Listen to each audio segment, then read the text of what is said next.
from the banks of the Mississippi, the gateway to the west, the Arch in St. Louis, towering at 630 feet above the ground. Not far from there is Busch Stadium, where this afternoon the Rays and the Cardinals wrap up a three-game series. It is the rubber game of the set, with Tampa Bay winning the opener and the Cardinals winning yesterday in 10 innings, 9-8. Hi, everybody. Welcome aboard. I'm Todd Callis. We'll be joined by Dwayne Stats and Joe McGrain momentarily. It is absolutely gorgeous again today here in St. Louis. The weather for the weekend here in Missouri has been perfect for baseball. And the Rays are looking to take 2 out of 3 in this series, which has become a nice trend for Tampa Bay. As you look at the last 7 series, the Rays have won 6 of those 7, sweeping the Blue Jays in Disney, sweeping the Red Sox at Tropicana Field, winning 2 out of 3 against Baltimore, and they won the rubber game of that series.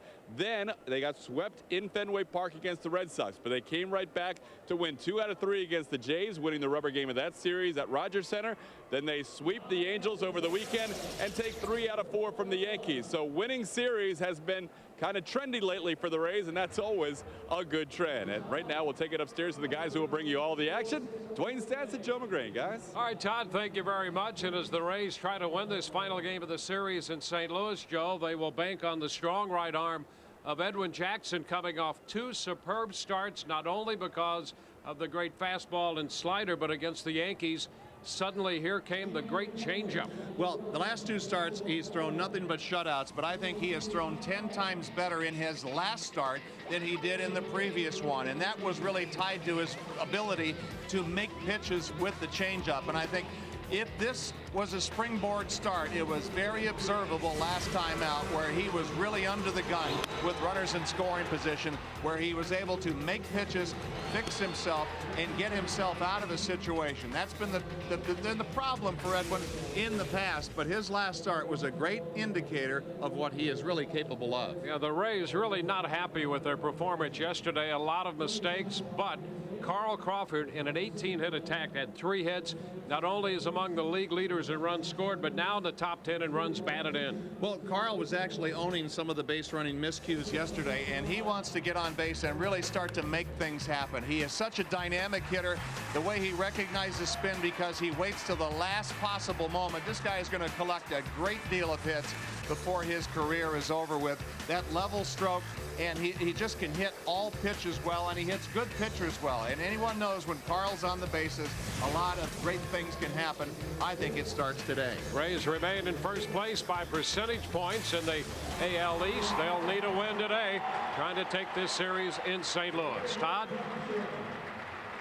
This is Stan Musial Day here in St. Louis. He'll be honored right before the game, right behind home plate. Stan, the man, just after the 50th anniversary of his 3,000th hit. When we come back, we will hear a comment as Stan saw the statue for the first time that resides right outside the new Busch Stadium. More Rays and Cardinals as we warm up on a Sunday afternoon.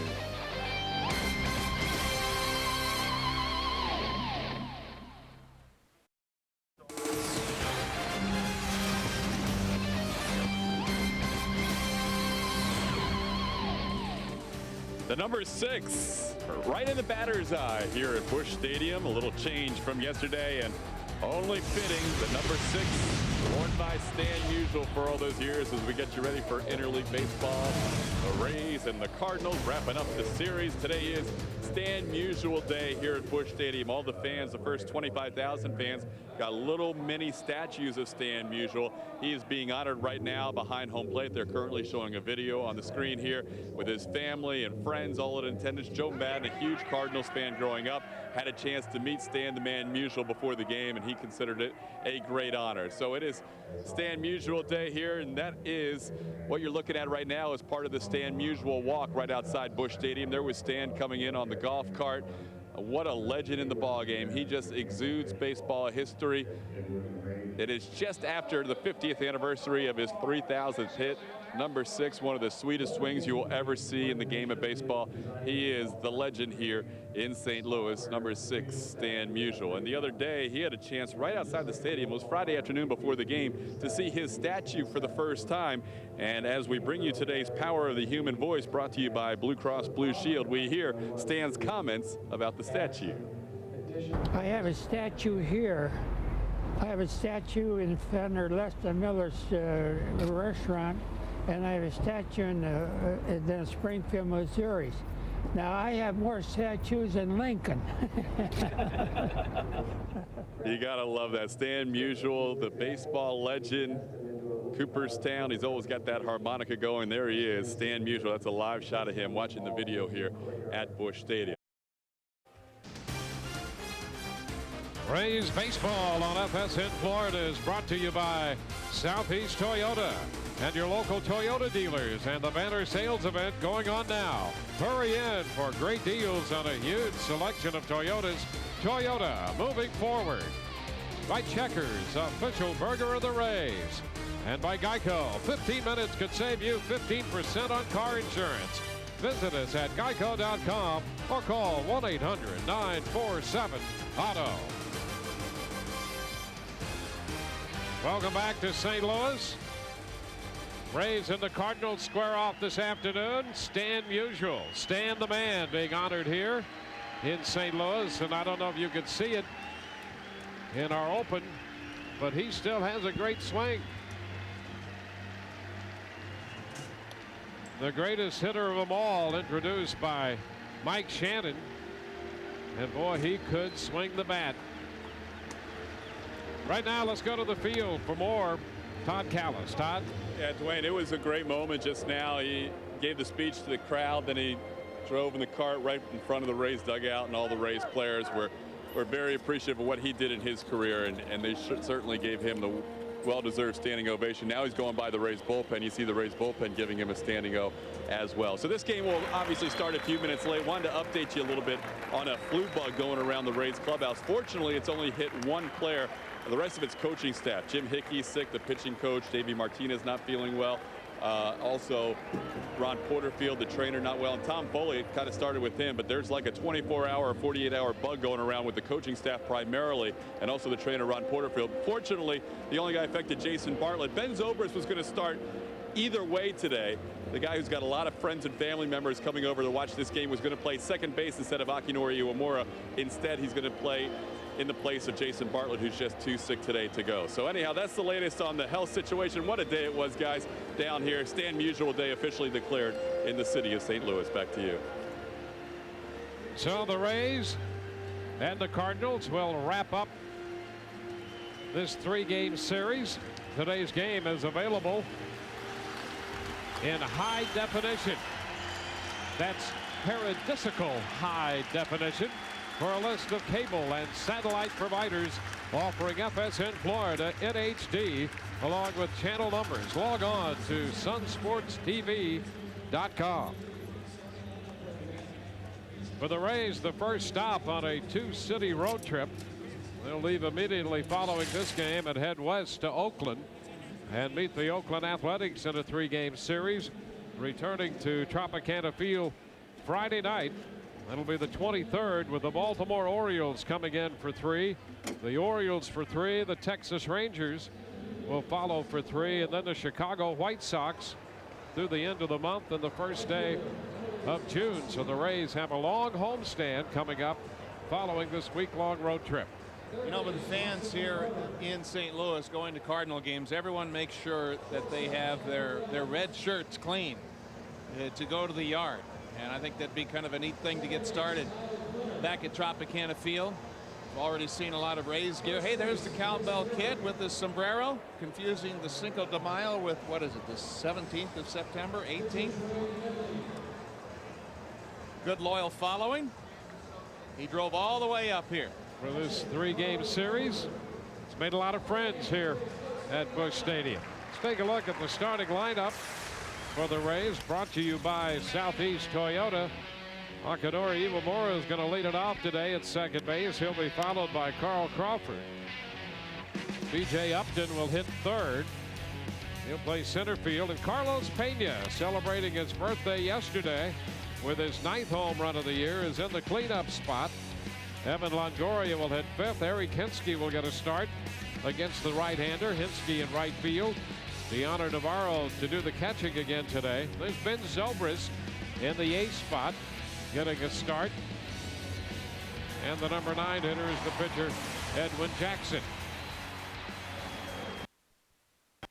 Rays were winners in the first game of this series 3-1. They lost 5 base runners yesterday.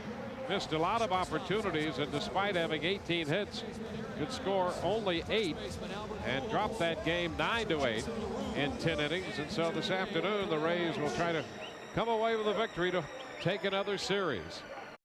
Kyle Loesch will do the pitching for St. Louis today. Quick look at the scouting reports for Kyle Loesch. He has been bothered by a stiff shoulder. In fact, this start this afternoon was in some doubt, so we'll be watching him closely in the early going. Very deliberate motion, hard slider. He's a strike thrower with all of his pitches, and a great find for the Cardinals this year.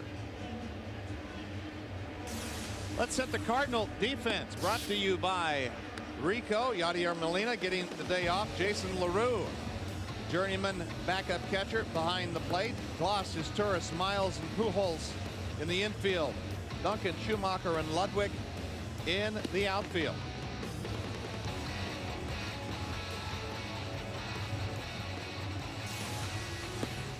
This will be the 10th start of the year for Loesch. He was a late sign by St. Louis, 3-2 on the year with a .491 earned run average, giving up a few more hits than innings pitched. The opposition hitting .273 off him, 22 strikeouts and 16 bases on balls. Ryan Runge, third generation major league umpire, behind the plate. Charlie Relaford at first, Mike Estabrook at second.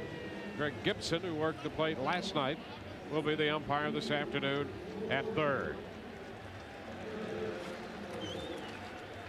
Joe Madden, skipper of the Rays. So one of his heroes, Stan Musial. There's Tony La Russa. He picked up career victory number 2,400 yesterday in that 10-inning St. Louis win over the Rays. Here's Hockey stepping in to lead it off. This game about to begin. First pitch, and it's up and away. 1 ball, no strikes. Great to have you looking in this afternoon on a gorgeous day. 72 degrees here in St. Louis to start this game. Hockey takes it wide. 2-0. Well, the Rays, as we mentioned in the open, disappointed about yesterday's game, disappointed in their own performance. But they have been a resilient bunch, if nothing else. And so the Rays couldn't wait to get back in action this afternoon. Dwayne, I hope they got all of their base running bugaboos out of the way yesterday, because they were aplenty. A strike to Hockey, and it's 3-1. And with all of that, they were still in that game and obviously had a chance to win. It was a great battle with some fundamental base running mistakes. Hockey lines it into center. There's a base hit, and the Rays have the leadoff hitter aboard. Mentioned that Loesch was bothered with a stiff shoulder, and his start was in question today. It doesn't always show up in the velocity readings, but what shows up when a pitcher's arm is sore or when it's bothering him is in his location. Not a bad pitch. Better job of hitting by Hockey, and he's been doing a lot of that lately. Carl Crawford. Carl hitting .283, a bouncing ball to second. Miles is Doris and over to first, and they turn the double play. 4-6-3. Crawford going after the first pitch. You might remember Loesch from his days with the Minnesota Twins. He can throw some ground balls. His fastball has better movement when it is down. And really, I think in his own mind thought that he was going to really garner a lot of interest in the free agent market. He was kind of sitting on the sidelines for quite some time. It's a nice addition to the starting rotation of the Cardinals.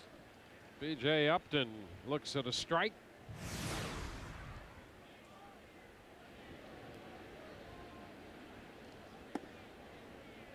One and one.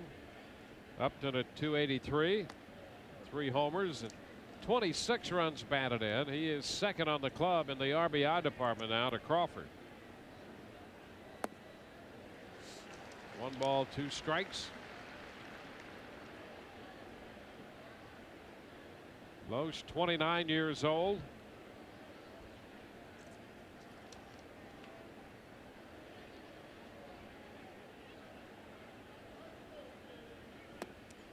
Just take a look at the center field shot, and I think it's a great lesson for youngsters learning to pitch.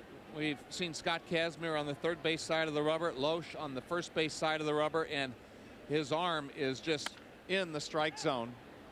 Much easier to throw strikes. It makes the plate look wider.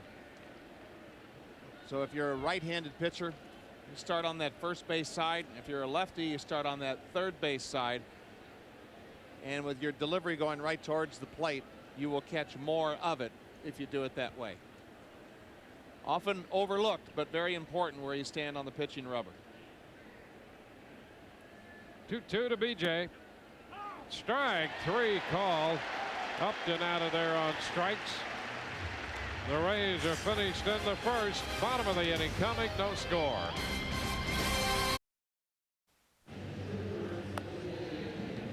Bottom of the first. St. Louis coming in to hit. Starting lineup for the Cardinals brought to you by Southeast Toyota. Skip Schumacher will lead it off. Miles second. Pujols in the third spot at first. And Ryan Ludwig, who hit 2 home runs yesterday, including the game winner, in the cleanup spot. Glass, Duncan, LaRue behind the plate. Loesch hits 8th. The pitcher is Torres at shortstop, batting 9th. Edwin Jackson is not allowed to run in his last 2 starts, and he was staying tall on the backside with that back leg. Good hard slider, and for goodness sakes, let's get him a win. First pitch is a strike to Schumacher. Yeah, it's been a while, and the last 2 outings he certainly was deserving of a win. He throws 2 quick strikes here to the Cardinal leadoff hitter. Well, be mindful today. Brian Runge, like his dad and like his dad's dad before him, calls a lot of strikes. Pitch is foul back.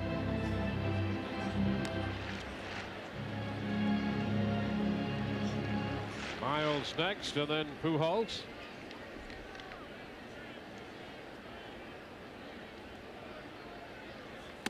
Upstairs, fastball. It's 1-2. Edwin worked 7 shutout innings his last time, making his 9th start of the year, and he strikes out Schumacher. 1 away. And on the Firestone leaderboard, Edwin, combined with the 7 last time and the 8 shutout innings against Toronto, leads the leaderboard, the Firestone leaderboard. Pitchers with a current scoreless streak. Edwin 15, Kazmir with 12.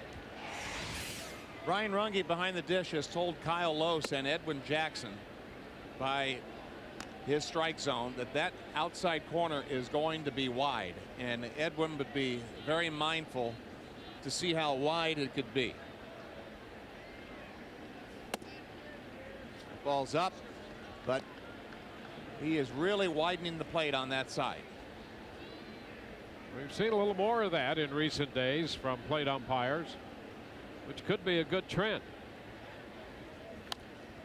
Those umpires, like the Dead Poets Society. I did an interview this morning with Davey Phillips, a longtime American League umpire and lives here in St. Louis, and I asked him about what we have noticed of a widening of the strike zone, and he said, well, I don't know about that.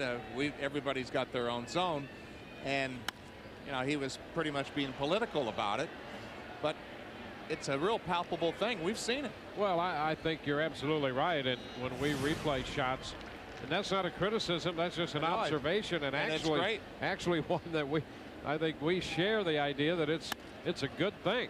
Ground ball short. Zobrist makes the throw to first, safe. Miles beats out the ground ball to the shortstop. Zobrist probably would have made the start today anyway, but Bartlett is under the weather.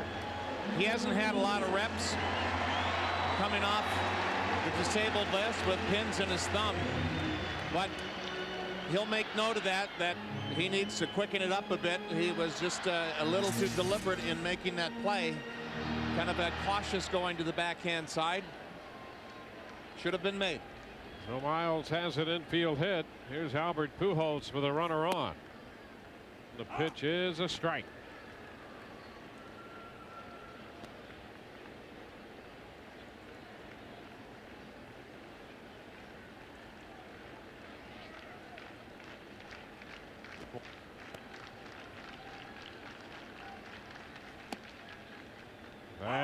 Drops in there for a strike. 0-2.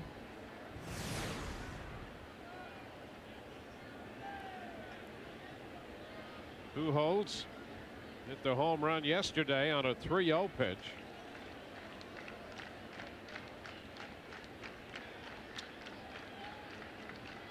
Now the 0-2. A little tap. This could be tough. No play on this one. Pujols with a little tapper down the third base side. Has himself a base hit. He was a little slow. You know, he's been bothered by that little hamstring, and I think he's favoring that a little bit right now. Certainly looks that way.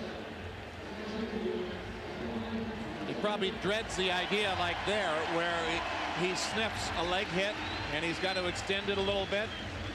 He's such a maximum effort player. You almost have to you have to really just take him out of the lineup and give him days off because he's playing banged up, and he knows how valuable he is to the lineup, and boy, it showed up yesterday. 2 men on, a couple of scratch hits against Jackson, and here's Ludwig. Ludwig now with 10 home runs on the year. He's hitting .336. He fouls it back. Won the game yesterday in the 10th inning when he hit the slider out. It was a wind-blown home run. Tony La Russa admitted as much. So Ludwig said he hit it straight up into the air. Good thing to do yesterday. Was a little surprised, and it carried out. The Rays' feeling on all of that is that they should have scored 14 or 15 runs.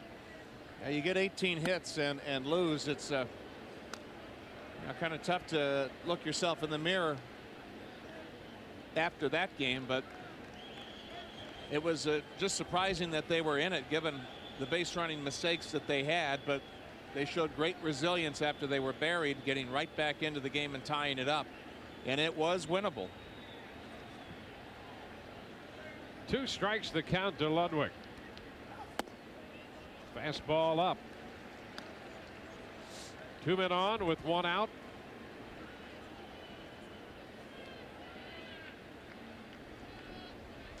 Edwin, 24 years old.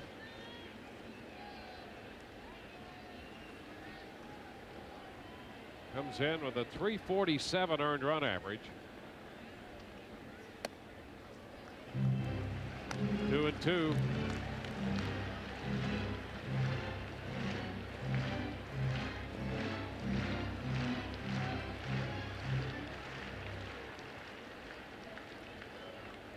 Edwin won his first 2 starts.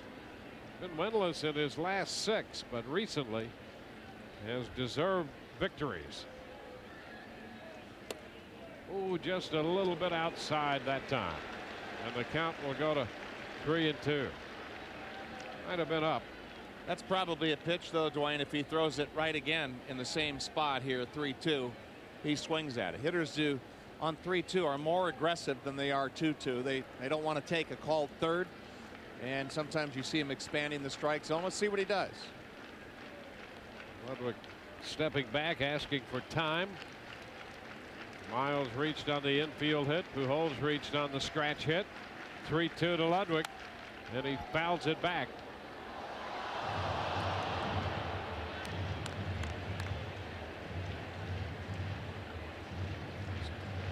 So Edwin trying to pitch out of this little first inning spot.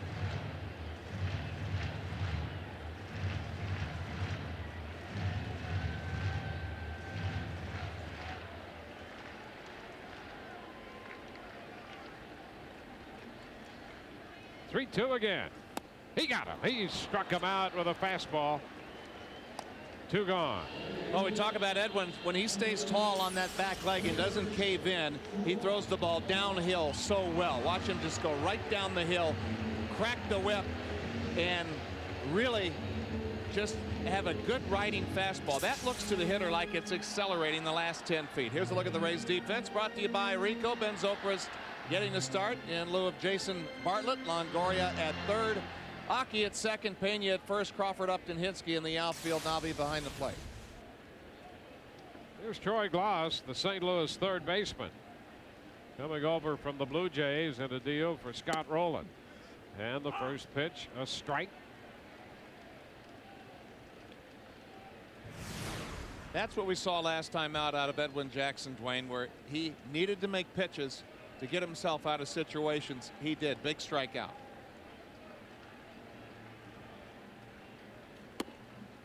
There's a strike.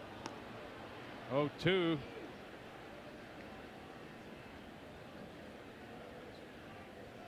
The Rays gave him all those starts last year, hoping that with enough work they would start to see the kinds of things that we saw in the last start out against the Yankees. He's ahead of Gloss. Up with a fastball, 1-2. But when he gets ahead, almost always he has two options, two good options, the heater or that hard slider. Facing a guy with some holes in his swing. Fastball in. 2-2. Edwin will have some pitches come out of nowhere like that one. Nobby setting up outside, well inside. And that's just what good old-fashioned followers of the game of hardball called effectively wild. Pitch is foul, out of play. And in a perverse sort of way, at times that can work to his advantage. Yep. It's like the backup slider. It's a great pitch, but it's mostly accidental. He's hard to zone if you're a hitter. The 2-2. And a foul ball off the foot of Gloss.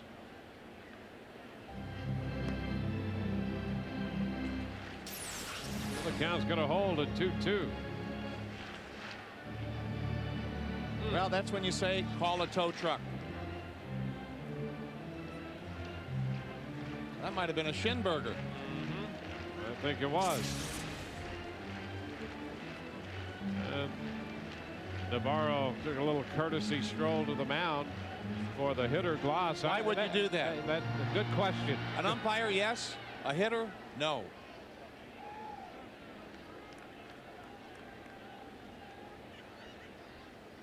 Two the count now. And he got it in on him, pops him up. Zobrist out after that one into the sky, and he makes the catch for the out. No runs, couple of hits, 2 men left. No score through 1. On to the second inning. Reminder, you can still save up to 34% with a Rays season ticket plan. Call 888-FAN-RAYS or visit RaysBaseball.com. Carlos Pena will open the second inning here in St. Louis in this sea of red. Yeah, get that sea of blue going at the drop. Pena hitting .214. Pitch is a strike at the knees. Longoria will hit second in the inning. And then Eric Kinski.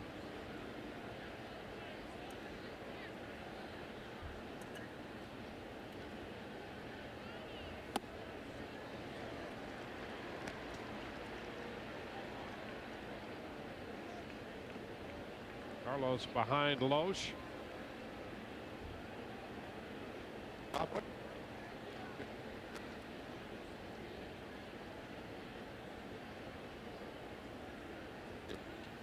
Ground ball, that's going to be foul, rolled beyond the dugout.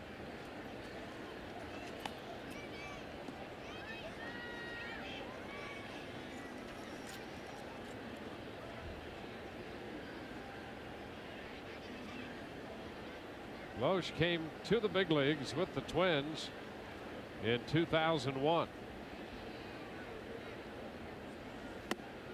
Up and in.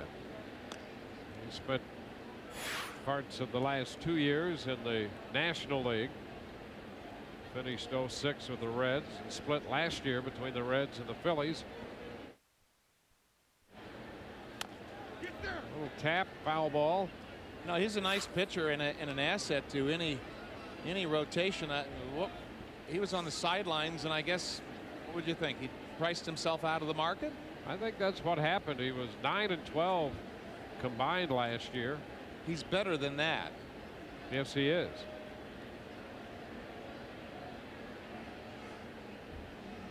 A couple years with the Twins when he won 13 and 14 games. Strike 3 call. 2 strikeouts for Loesch. They've both been called third strikes on Upton to end the first and Pena to begin the second. Watch the glove. That's hitting it. That plate is wide today. This 3-game series, Brian Runge has the most liberal strike zone of the 3 umpires.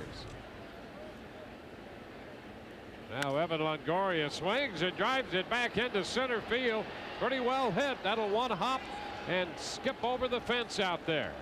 A 2-base hit for Longoria, his 6th double of the year. He's in the middle of making that adjustment to how the league is pitching him. They were handing it to him coming into this series. But speaking of hands, he has those hitters' hands where he really drives the ball. It just does not want to come down. The Rays have now put men on base in every inning of this series. And here's Eric Hinske. Hinske lines it fair up the right side. Longoria around third. He's going to score. Hinske digs for second, and he is out at second base. Oh my, the Rays will argue this one. Longoria scores on the base hit by Hinske. Joe Madden is after Estabrook. You know, the Rays are after Estabrook on the call he made at third on Upton yesterday. He missed that call, and Madden doesn't like this one. Looked like the tag was high. Looked like it was late. I'll be free to compliment him if this is not confirmed. Well, he was out. Yeah, good call. He was out. Good call, Mike. He got that one right.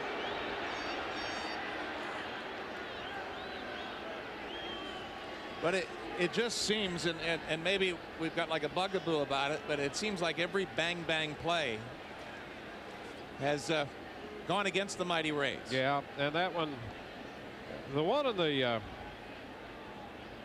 call at third base when Glass actually tagged him looking into foul territory, wasn't even looking at the play, just on general principles. If a third baseman is going to tag him that way, he's got to be safe, and it turned out he was, but they called him out. He was out here. Hinske was out, and Estabrook made the right call.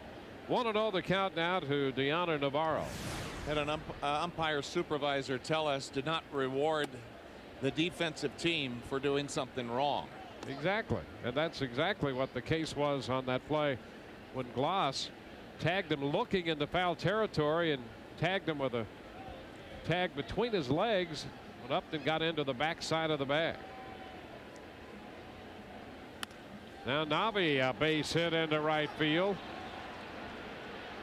Ludwig will backhand it. Navarro's headed for second, and he is safe. So Navarro doubles. You know, this is something that we have seen. It's been noticeable about these guys this year. They know how vital and how important it is to get this game, win this series, keep collecting those series. A disappointing day yesterday.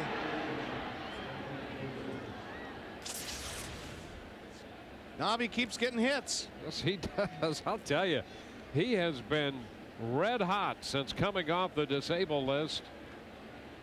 Here's Ben Zobrist.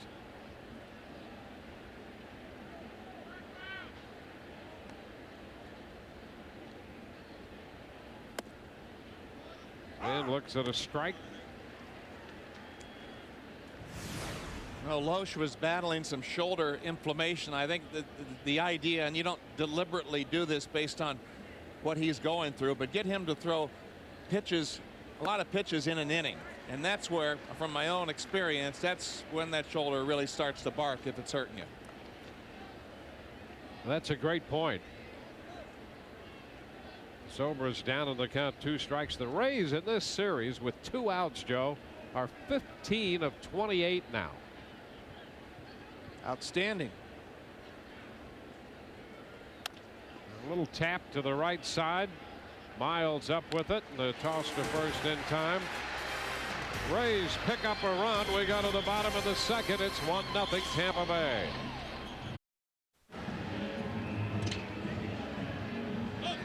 Nothing. The Rays lead this one.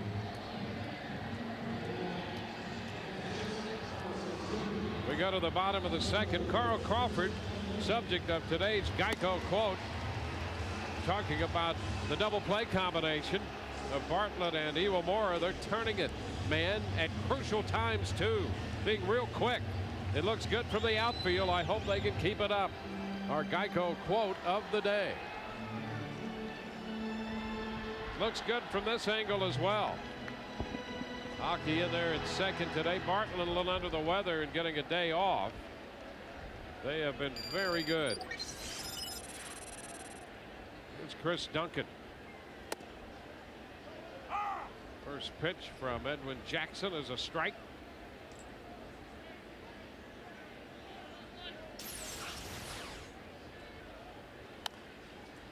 He pops it up. Left side, foul ball. Longoria can't find it, and it's back fair. That ball falls fair.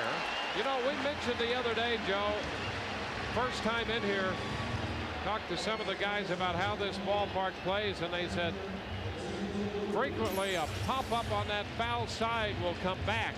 And that's exactly what happened to Longoria there. Well, he's looking directly into the sun, trying to shade his eyes, and then, hey, where is it? Can't see it. And I would think that the shortstop would be somewhere in the vicinity. I didn't see where Ben Zobrist was. Oftentimes, just instinctively, that shortstop is over there trying to back up that third baseman. Here's LaRue, the catcher. Jason LaRue fouling a pitch off for a strike. How about these 3 hits for the Cardinals? Miles hit a ground ball to shortstop, he beat out. Pujols that little dribbler down the third base side, and now this one goes as a hit. So Edwin's dealing with a little tough luck here in the first couple of innings. And if you thought it's difficult to catch pop-ups on a day like today, the most difficult place to catch them is where the Rays are going, Oakland. For some reason, the sky is even higher out there. Higher and brighter. 2 strikes to the count now. A lot of reflection.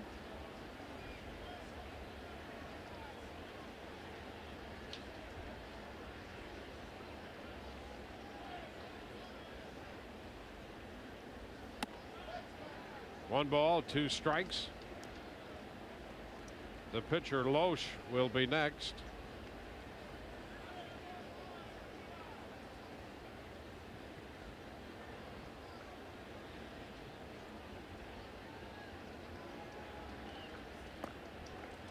Two and two.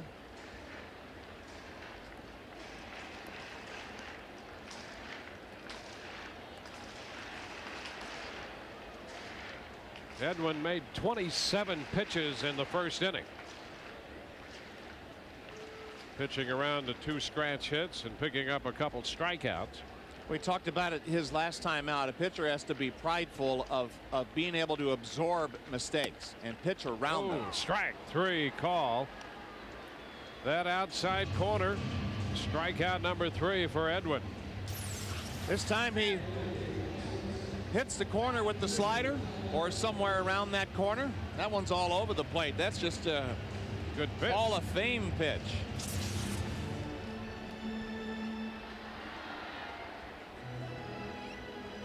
Evan now has some sunglasses on.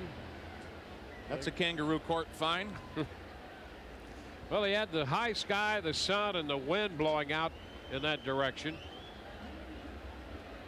Tough combination. Now Loesch bunts. Jackson with the toss, and he'll go to first to Aki covering. Duncan moves into second base on the sacrifice. painful lesson to learn if you're Evan, but I don't think he'll make that mistake again. Take those shades out there with you just in case. Like the Cardinal great used to say, Mike Shannon, better to have and not need than to need and not have. It's been his lifetime motto. Done a pretty good job of it too, of being true to that. And a great advocate of Budweiser. Here's the story. The shortstop. The pitch is high. 1-0 the count. There's the Moon Man.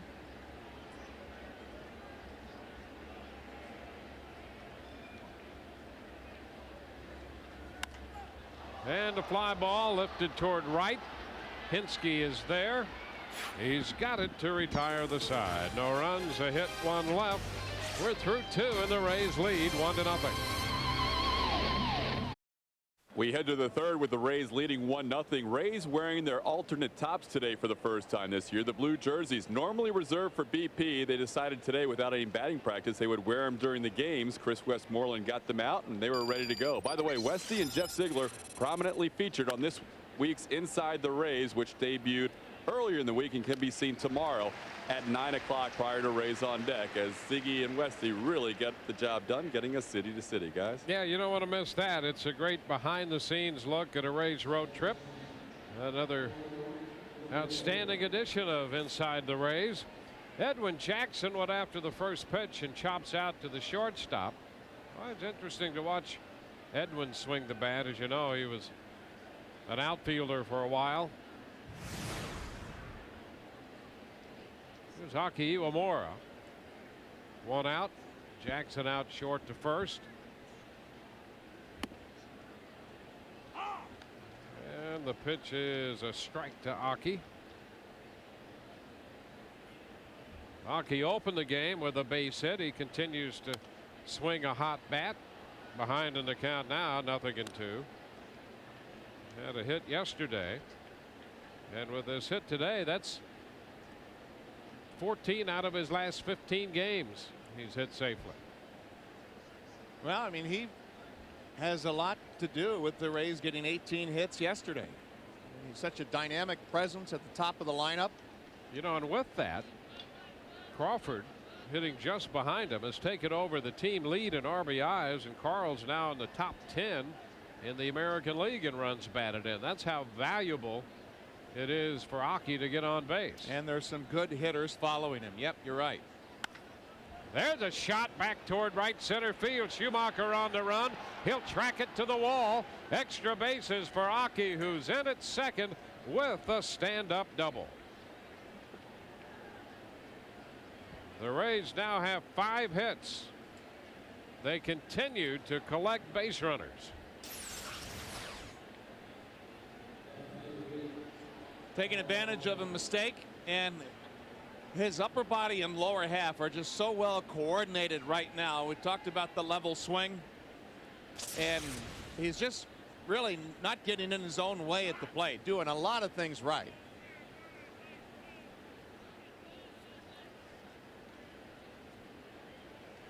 Carl grounded into a double play his first time.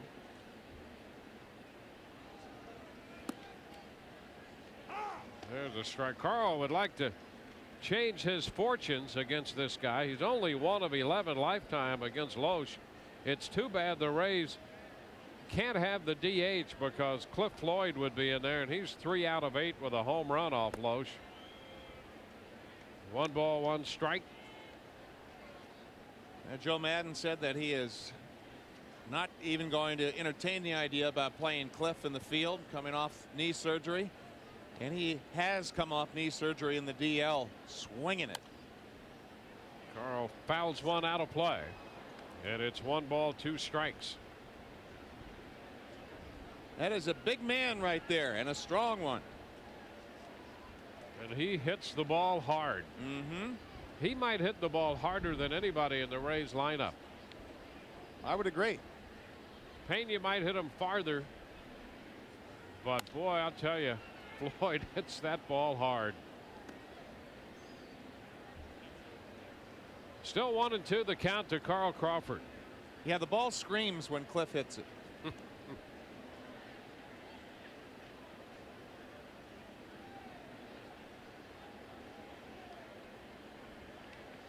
Hockey off second.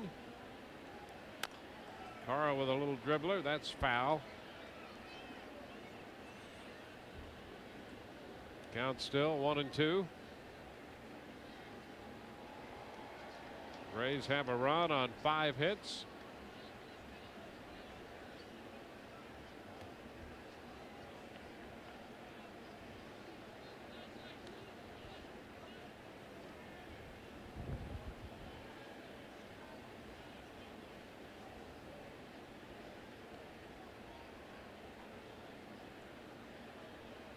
Upstairs, fastball.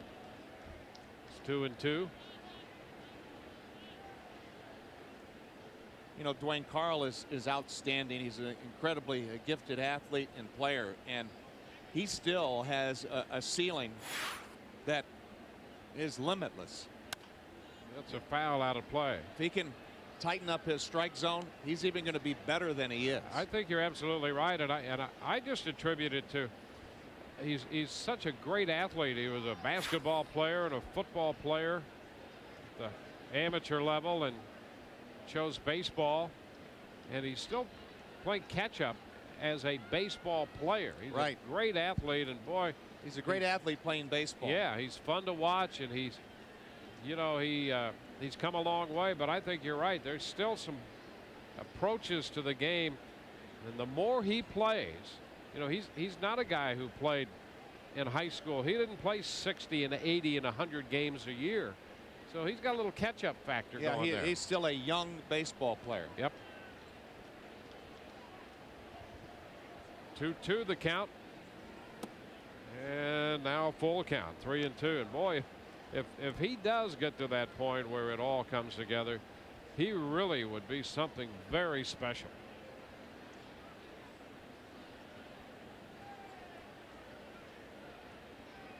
Three-2. And a ground ball to the right side. Miles up with this one. His toss to first. 2 outs. Aki goes to third. Want to get real-time video highlights of your favorite team? Send straight to your phone. Text Rays Alerts to MLBGO 65246 on your AT&T wireless phone and sign up for video alerts. Well, let's see if B.J. Upton can get the run home. Rays have had base runners on in every inning of this series. Outside, 1-0 the count.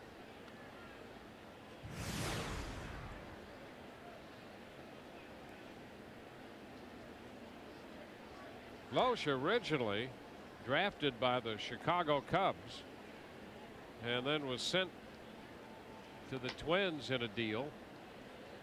Got to the big leagues with Minnesota. Fair ball by the bag and up the right side. Aki scores. Upton's on his way to second as Ludwig has to go get the ball, and the Rays lead 2-0. Well, we've talked about BJ's ability to recognize spin, recognize pitches, and he recognizes this slider. Look how patient he is. Now that's a good pitcher's pitch. It's about on the outer third of the plate, about thigh high. And just a beautiful job of just riding right with it. You try to pull that, you roll over on it, hit a ground ball to the shortstop. He went with it. There's another guy. The more he plays, the better he's going to get. And take a look at this. 16 of 30 with 2 outs in the series. Here's Carlos Pena, and there's a high fly ball back into right. Ludwig is there and makes the catch to retire the side. Rays with a run, a couple of doubles. Bottom of the third coming, 2-0 Tampa Bay. Stan the Man honored in pregame ceremonies, the first Cardinal player in history to have that uniform number 6 retired. Rays baseball on FSN Florida, brought to you by Florida Anti-Tobacco. Need help to quit smoking?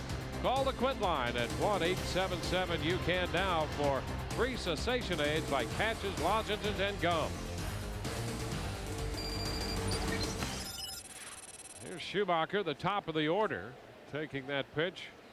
1 ball, no strikes.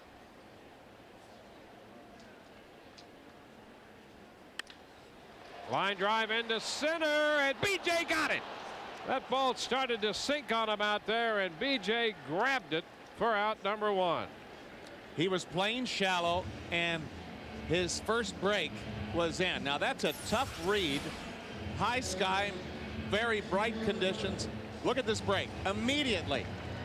That instinct right there, folks, you can't teach. 1 away. It's reminiscent to Cardinal fans of how Jim Edmonds used to play center field. There's Aaron Miles. 1 ball, no strikes.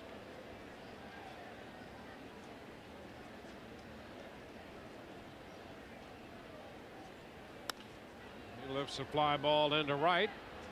Hinske is right there for this one. 2 up and 2 down in the 3rd. Now you don't want to see Edwin try to get tricky with Pujols with 2 outs, nobody on. Great situation for him. Go right after it.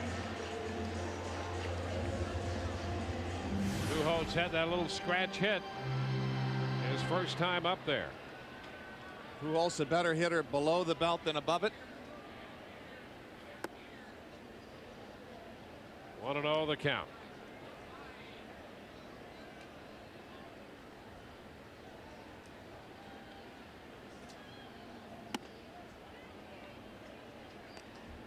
Two and nothing. Well, the Rays hold a percentage point advantage. Actually, the Rays winning percentage at .581, the Red Sox at .578. Oh, look out. A shot up the middle. Edwin ducking that one. I'll tell you, I was ducking too. Not only did Edwin have to duck that one, but Aki at second base, that ball got out by him in a hurry, and Pujols has a base hit. Well, Edwin watching the video board to see the replay of it. I was ducking this one. That could have been really nasty. That was a laser. Those are the ones where the way you finish, there's nothing you can do. You see it, but more so you hear it whizzing by you. Ryan Ludwig. Pitch upstairs. Well, it makes for a great sports argument, a great baseball conversation. Who is the best right-handed hitter going? Is it Manny Ramirez or is it Albert Pujols? Yeah, Red Sox Nation has their choice, and so does Cardinal Nation. Tap to third. Longoria makes the play easily. Cardinals are out in the 3rd. No runs a hit with a man left. Through 3, 2-0 Tampa Bay. Rays lead 2-0. We go to the 4th inning. Evan Longoria is going to lead it off, and it's time for the Aflac trivia question of the day.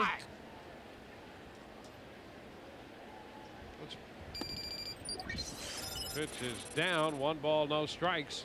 Which player hit the first home run at Al Lang Field in St. Petersburg?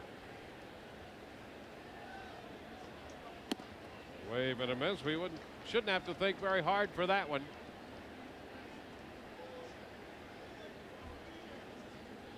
A 1-1 count. 2-1. Evan doubled in the 2nd inning in a 2-base hit into right center field and scored on Hinske's base hit.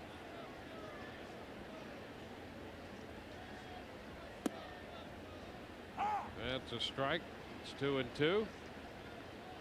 Well, another big crowd here today, and hey, there's Rich Herrera over in the Cardinal booth again.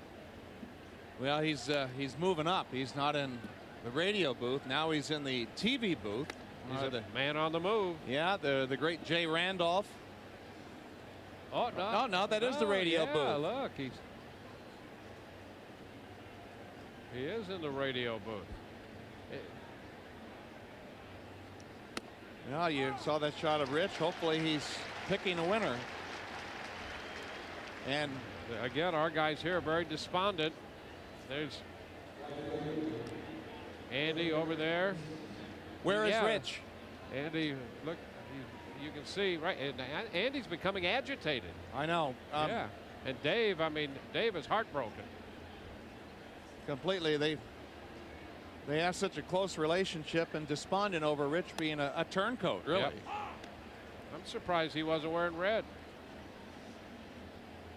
It's really affected our good friends Andy and Dave. Yeah, it's messed with my mojo. Hinske takes it the other way this time into left, and it's caught by Duncan. 2 gone. Base is empty. Fans come out and boogie with the Commodores coming up Saturday, May 24th at the Rays-Orioles game. First 10,000 fans receive a Rays disco wig presented by the TBT. Visit RaysBaseball.com to get your tickets. You know, you remember where you were when certain events happen. I remember where I was in the 7th grade when the Commodores came out with Brick House. Remember that song? Of course. Should we ask you exactly where you were? What were you doing? Shaking your booty down on the docks with Judge Smales? One strike count. And a foul, but you're changing the subject though. Okay. You know, I was spotlight's on you, and you know, when you have something to hide, you do try to change the subject. Right. So we're just wondering what it was that you could have been doing in where, Moorhead, Kentucky at the time, or was it elsewhere? We were. You were in Moorhead then. Down in the basement. Oh, that sounds good. That's a good start. With probably not enough supervision. Some people say that today about you. Oh my. A ball, 2 strikes. Anyway, the Commodores rock. Yes, they do, and that'll be fun right at Tropicana Field. 2-2 now. Rays with 2 runs, 6 hits. St. Louis no runs on 4 hits.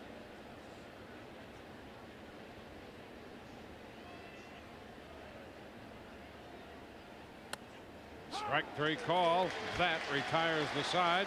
And for the first time in this series, the Rays are up and down 1-2-3. Bottom of the 4th coming 2-0. 2-0 the Rays lead. You know, that sombrero, if you don't use it as a hat, it's a great umbrella. All you need's a little tropical drink. I think he's kind of channeling the old Brockabella that Lou Brock invented. Yeah. Right here in St. Louis. Answer to the Aflac trivia question. Which player hit the first home run at Al Lang Field in St. Petersburg? Well, the answer to that, we saw him earlier today. There he is, Stan the Man Musial. 1948, he hit the first home run at Al Lang. Wouldn't it be nice on that site to see a big league ballpark? Boy, think of the guys like Stan you could bring back. Well, the history of guys like Stan Musial, Red Schoendienst, Bob Gibson, Babe Ruth, Lou Gehrig. Great spot. Beautiful spot. We go to the bottom of the 4th. Troy Glass will lead it off. Glass popped out to short his first time. A roller to short. Zobrist with plenty of time and makes the play. 1 pitch, 1 out. Mike Shannon stopped by the booth.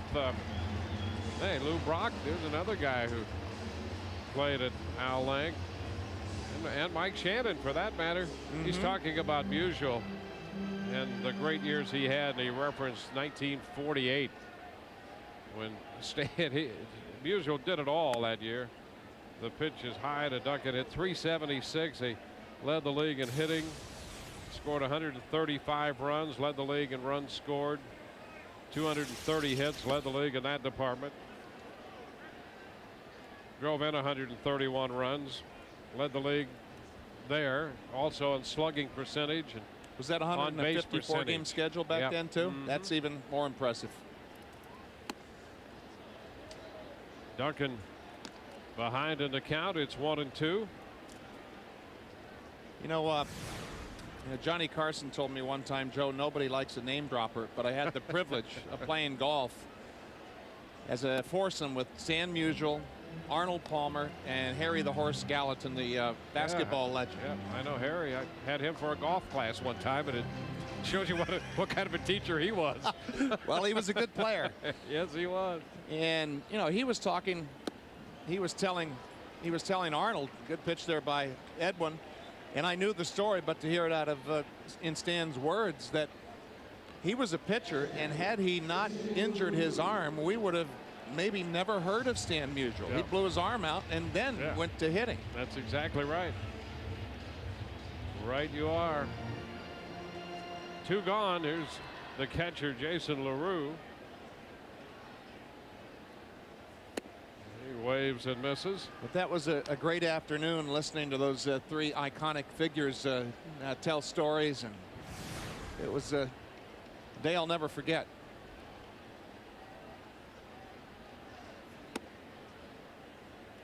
Pitch is high. Had dinner one time at the winter meetings in Houston in the mid-'80s with Stan and his wife Lil, and she had as many stories as he had. Right. And that's not a dinner easily forgotten either. Base hit. LaRue on a 1-1 pitch, singles into left. Comes with 2 outs. Kids every Sunday home game on FSN Florida, as you've come to know, is Kids Sunday. Todd Callis and our FSN cameras are in the stands. They'll be searching for the most creative sign showing support for the Rays. So grab your markers, poster board, and creativity kit with the best sign will be seen on live TV with Todd. All part of Kids Sunday every home Sunday on FSN Florida. Kyle Loesch takes the pitch now. Who wouldn't want to be seen with Todd Callis?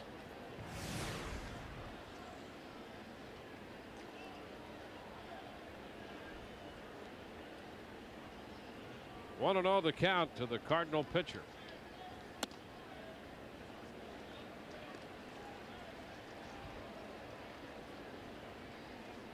Rays scored a run in the second. They added a run in the third. Cardinals have had men on in every inning in this game so far. And a shot down the left field line. That's going to twist foul. And it's 2-1.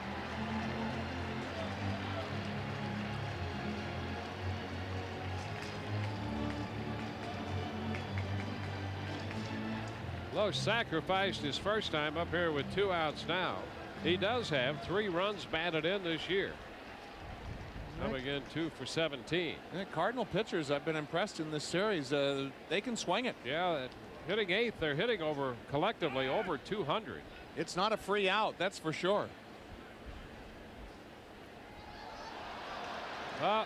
Nabi tried to block that cup, that debris that's blowing around there, and skip by him. Yeah, if that's a joke that's just too easy to make. 2-1 the count. Yeah, there are lots of ways you could go with that one. Get to the screen. 2-2. Mike Esterbrook at the beginning of this inning with the wind kicking up made a great play on a hot dog wrapper out there, though. Now he's to be commended for that. Swing and a miss. Fastball up. He chased it and strikes out. We are through 4. Rays 2, St. Louis nothing. Today's Simpsons Ride fans of the game: Eileen Kelly of Newport Richie and Rob Liberty of Fort Myers, just for being chosen. You'll receive 2 one-day 2-park Universal Orlando tickets and a parking pass. And if the Rays score during the inning, they'll be eligible to win the grand prize of 4 one-day 2-park tickets, overnight hotel accommodations at a Universal Orlando resort, and parking. To enter, go to fsnflorida.com. Ben Zobrist leads it off here in the 5th. Takes the pitch outside. Rays retired in order in the 4th inning for the first time in this series. There's a shot into right field. Ludwig going back. It's going to be over his head. Well, one hop off the wall, and Zobrist is on his way to second base with a double. Ben Zobrist picks up his first hit Gives him 1 for 4 since coming off the disabled list. Well, what a great start for him, and his wife is very happy. Put a little body English on it. Yes, sir.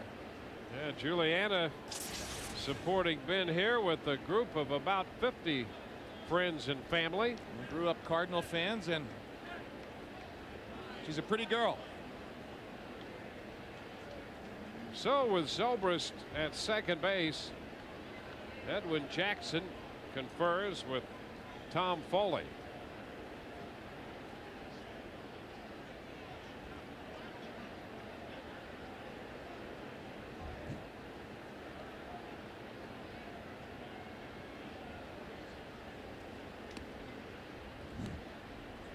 Jackson showing bunt. Now he swings away and takes that cut. Strike one. Right, Gloss was a little nervous there. He was charging with Edwin swinging, and Torres was right behind him. The defense was out of position. Would have been interesting to see him make contact there. This will get you on your heels right here. Whoa. Yes, sir. Well, Edwin can swing the bat, as we mentioned. He was a hitter. Wave and a miss. Takes a big cut anyway. With the Butchie boy, it's important to be short. He's taking too big of a swing in reloading there, and of course he got a tough pitch to do that on the slider. You know, he was drafted as an outfielder and hit .271 in the minor leagues. A little over 180 as a pitcher in the big leagues. Now he's going to try to bunt, and he fouls it. So Edwin out of there.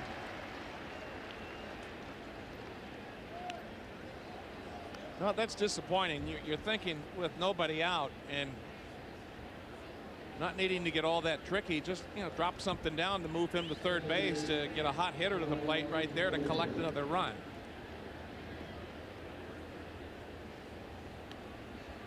You're playing that situation back. All you're thinking about is getting him on third. You really don't need to be all that tricky. Here's Aki. Aki shortens, taking the pitch down. 1 ball, no strikes. His timing is so good right now and so coordinated.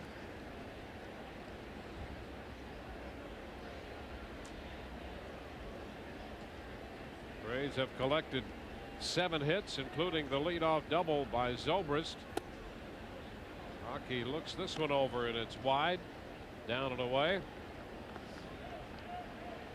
2-0 the count.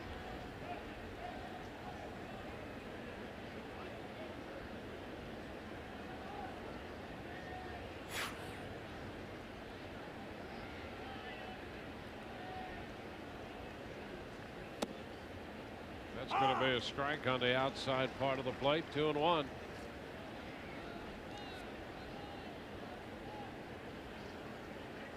Aki has singled and doubled.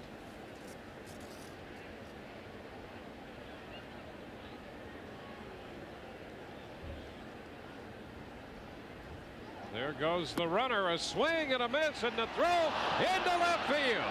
Zobrist up, headed to the plate, and he will score.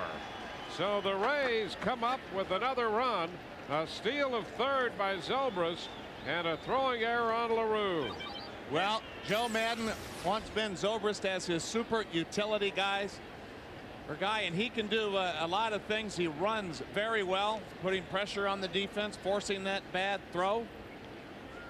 And that type of speed and agility shows up every day. So now it's a 3-run ball game. And Aki lines it to the second baseman Miles for the out.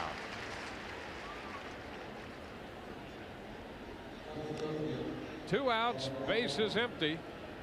With that run, Eileen Kelly of Newport Richie and Rob Liberty of Fort Myers are entered to win the grand prize of 4 one-day 2-park Universal Orlando tickets, overnight hotel accommodations at a Universal Orlando resort, and parking. Carl Crawford takes a pitch. That's in there for a strike. The grand prize winner will be announced during the May 29th telecast against the Chicago White Sox.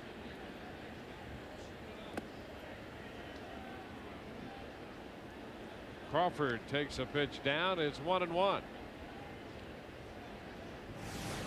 So Zobrist has scored. The base is empty with 2 gone now.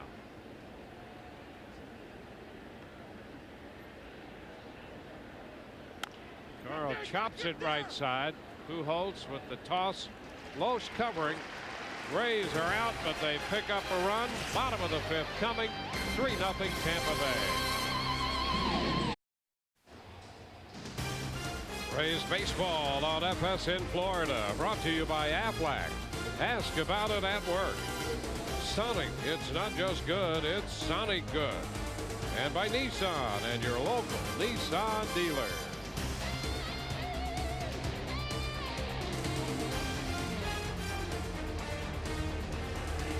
Beautiful afternoon. The temperature at game time was 72 degrees. Clear skies here in St. Louis. The Rays lead 3-0. Cardinals will have their shortstop, Cesar Izturis, coming up to lead it off. Edwin Jackson delivers, and the pitch is high. 1 ball, no strikes. Schumacher next, and then Miles.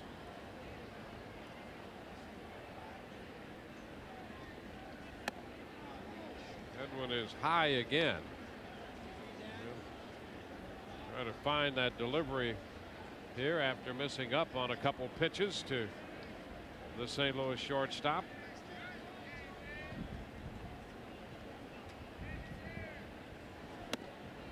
That's a strike. 2-1. Well, Edwin's rolling along. Don't want to jinx him, but he looks good. This one is high. 3-1.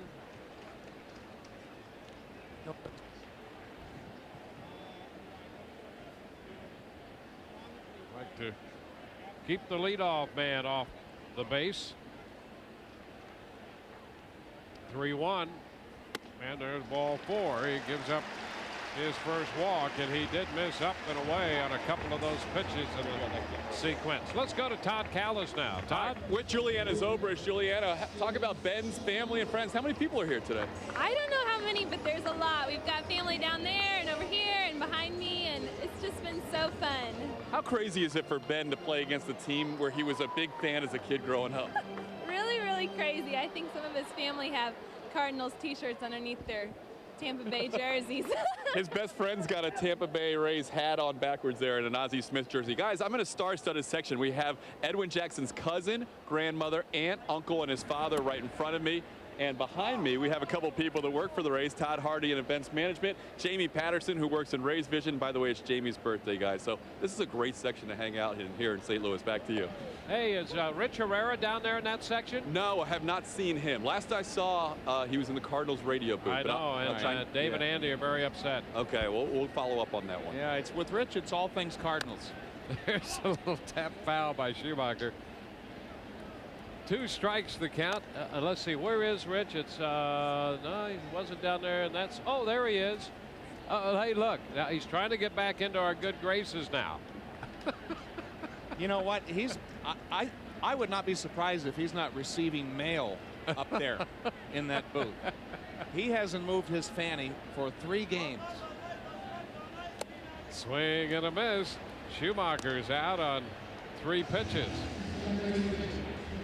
You know, you would at least think that he would have a high Dave and high Andy sign up there, but he's really just left them behind. He says, let's build the ballpark as a quasi apology for being a turncoat. All I know, those 2 guys are really hurt over there.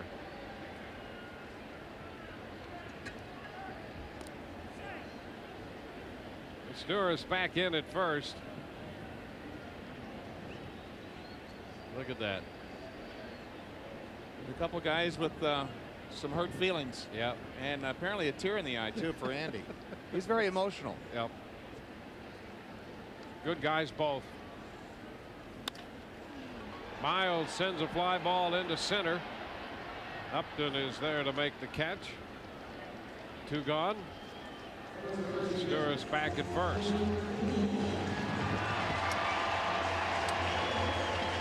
Here's Albert Pujols.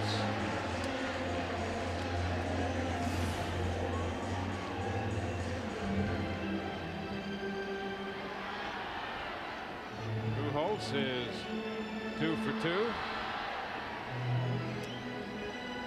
I couldn't really tell you who I'd rather have with regard to Pujols or Manny. I really can't. It would be difficult. They're both such great hitters.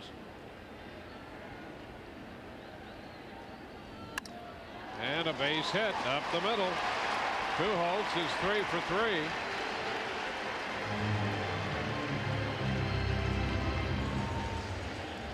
Let's take a look-see at the picturesque stroke of Albert Pujols. Like a machine. Something like Manny. Both of them are just workaholics with their habits. Every day hitting off the tee, taking batting practice, and really refining their craft. It's no accident that they are as good as they are. Actually, the Rays worked out Albert Pujols before the draft. And last ball he hit was off the left field foul pole in Al Lang Stadium. Can't remember the name of the scout, but implored the Rays to take him in the draft, but he slipped down to the 13th round and the Cardinals took him. Yeah, there were a lot of clubs had a chance to take him. I think that scout works out of Oklahoma now. 2-0 the count. And he has become legendary already here in St. Louis since he first arrived in 2001.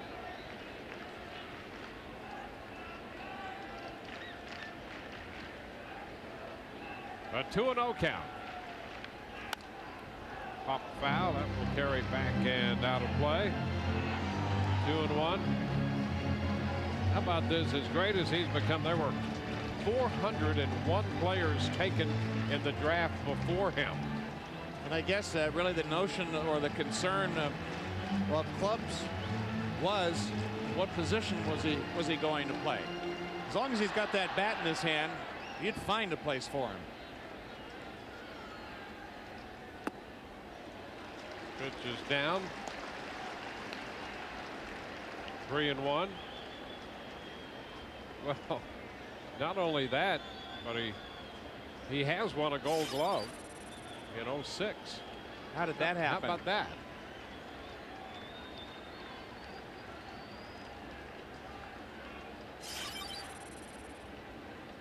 Three-one is low, ball 4.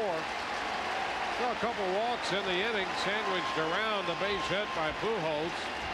And Edwin has a bases loaded situation. He'll get a visit from Jim Hickey before he works to Troy Glass.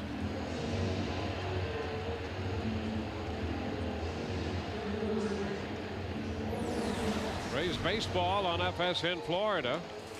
Today brought to you by Advance Auto Parts. Keep the wheels turning. And by Publix, where shopping is a pleasure.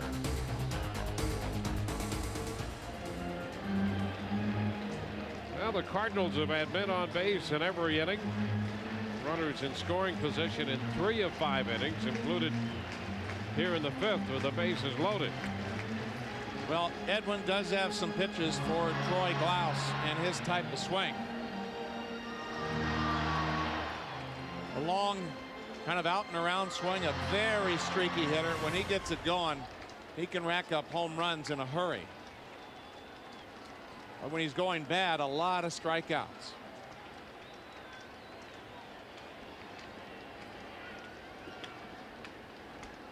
Glaus has popped to short and grounded to short.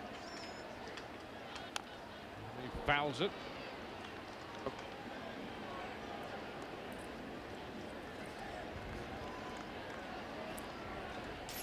Taking a look at the big swing of Troy Glaus. Big guy at 6'5", 255 pounds, that packs a wallop.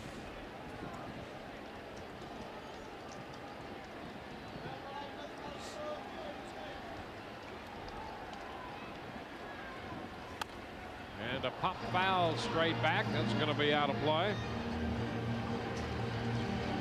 2 strikes. Amazing the way the game has gone. You have Alex Rodriguez, Troy Glass, Cal Ripken Jr. Big men playing third base.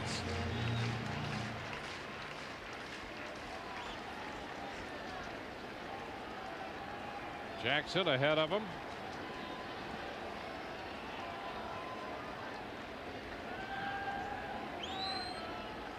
And he got him. He struck him out. Came back with an 0-2 slider to get him. Cardinals leave him loaded. We're at the end of 5. 3-0 Tampa Bay. Rays lead it 3-0. They come in to hit in the 6th inning, sending B.J. Upton to lead off, and he strokes it into right field. There's a base hit. B.J. 2 for 3 today. The 8th hit for the Rays. Upton a double homer run in the 3rd and opens the 6th with an opposite field single. Just like his double last time up. Beautiful opposite field stroke. Watch the side stroke. He just drops the barrel down. Very simple move for B.J. Simple if you've got lightning quick wrists and hands. Here's Carlos Pena. Carlos 0 for 2 today. Homered yesterday on his birthday. And he has some pretty good lifetime numbers against Kyle Loesch. Well, that wind is blowing out to right. It would seem all he'd have to do is get that ball up a little bit. It might sail out of here. Yeah, it is. It is galing out there. Wind hasn't blown at all except in the last game of this series.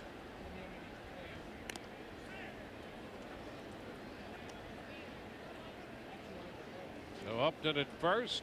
Carlos now 3rd in the American League with 9 home runs. So the wind blowing out to right. There's Peanuts atop the scoreboard here in right field. Carlos skies it foul, 3rd base side. And that's going to come back and be caught. How about that? Another case where that ball was caught. A long run over there, and it came back because of that wind. When that left the bat, it appeared that it was going to be way out of play, but it came back and Gloss caught it. Well, lesson right there about not quitting on it. That is really a wide-ranging play there for Gloss, coming right back to him. Almost getting low bridged over there. He had to run a long way to make that play. Evan Longoria. See what the Rays do with Upton over there at first. He takes his lead. He's gone. The pitch is down and the throw will not be in time. B.J. steals second base. That's his 9th stolen base of the year. So he runs his way into scoring position. Excellent jump. B.J. sucking up a lot of ground with those long strides. Plays the game in just such a natural way.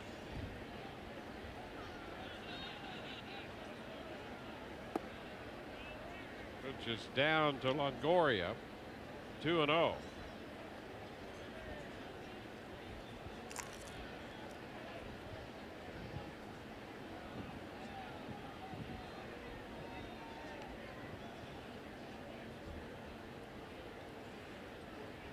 Turn and a start of a move back there, but B.J. back in. Miles plays him pretty close to second base. Seems like B.J.'s new best friend out there holding him on at second. Definitely holding him on.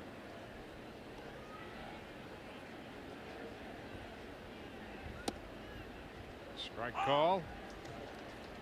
2-1.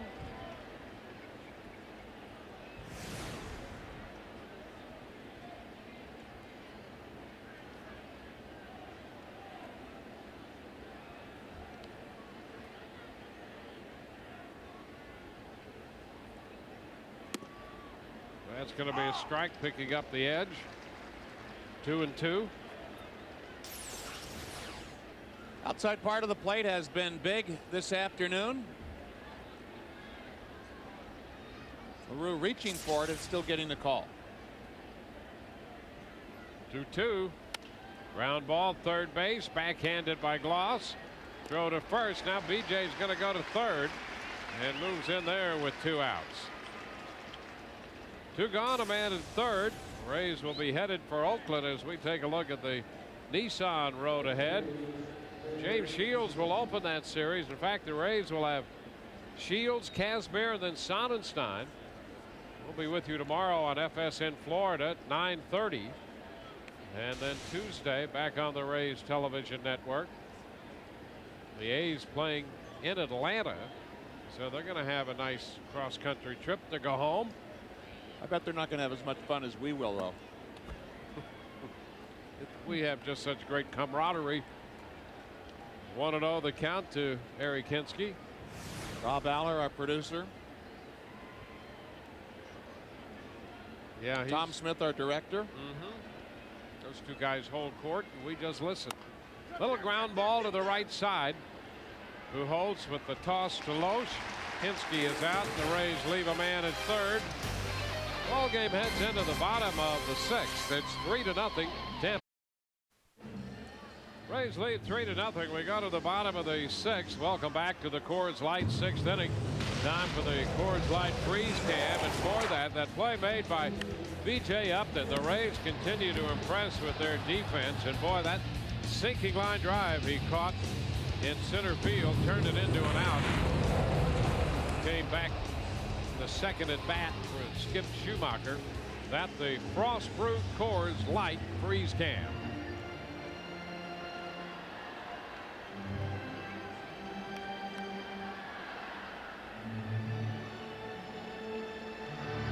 St. Louis will send Chris Duncan to lead off the bottom of the inning. Jason LaRue and Kyle Loesch, the pitcher, due to hit third. Edwin Jackson delivers, and the first pitch is down a little bit. 1-0. Duncan got credit for a base hit his first time up on the popper that dropped in behind and to the left of Longoria down at third. He lost it in the sun, and the wind played a factor. Pitch is low. 2-0.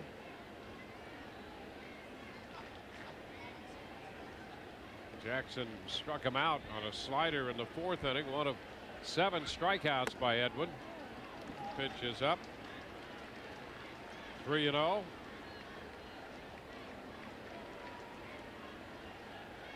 Edwin has walked 2. Both came in the 5th when the Cardinals loaded the bases. And he walks Duncan to start the 6th inning. So 3 walks in the last inning plus now. Rays baseball on FSN Florida is brought to you by Whataburger. Whataburger, just like you like it. And by Publix, where shopping is a pleasure. Had typical Ozzie pose there, flying through the air with the greatest of ease. Redefine how that shortstop position is played with his acrobatics.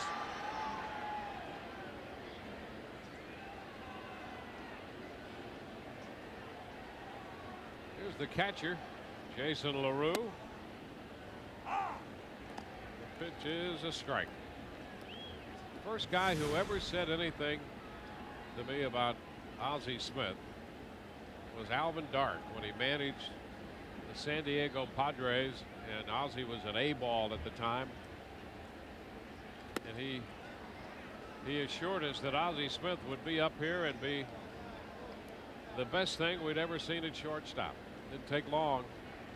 Well, I definitely felt that way, and I'm the only one that is responsible for him going to the Hall of Fame, because every line drive I gave up, he was diving all over the place and catching it. I created his career. Pitch is high. 1 ball and 2 strikes. I can't think of how many times that I gave up a bolt and thinking that that ball is rifling into left field, and he was diving, catching it, and the ball was up and out. I used to watch from the hill in amazement. Well, interesting because we're going to see and have seen a lot of that collectively from the Rays with the defensive improvement of this team. The Rays collectively living proof of what great defense will do for you. It keeps you in games every day. Well, I think Edwin has benefited from it, and I know from my own experience it frees you up mentally to just worry about making pitches, executing, knowing that you got guys behind you and athletes with range that can run it down. Edwin a little high to LaRue.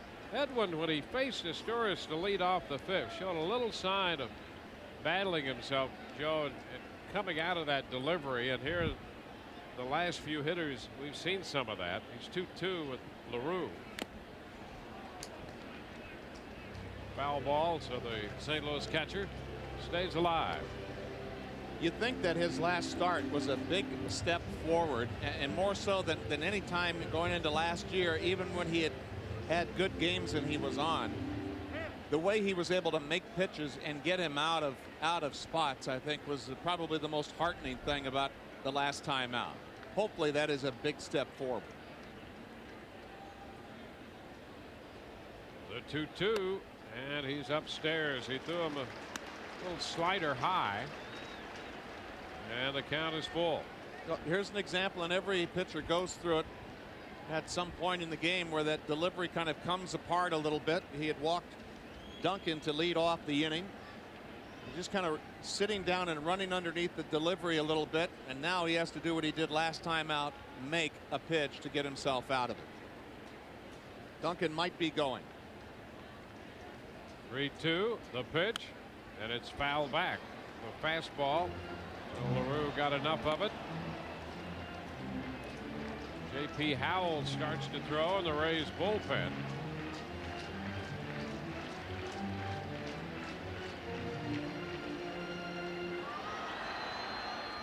Brian Barton is on deck.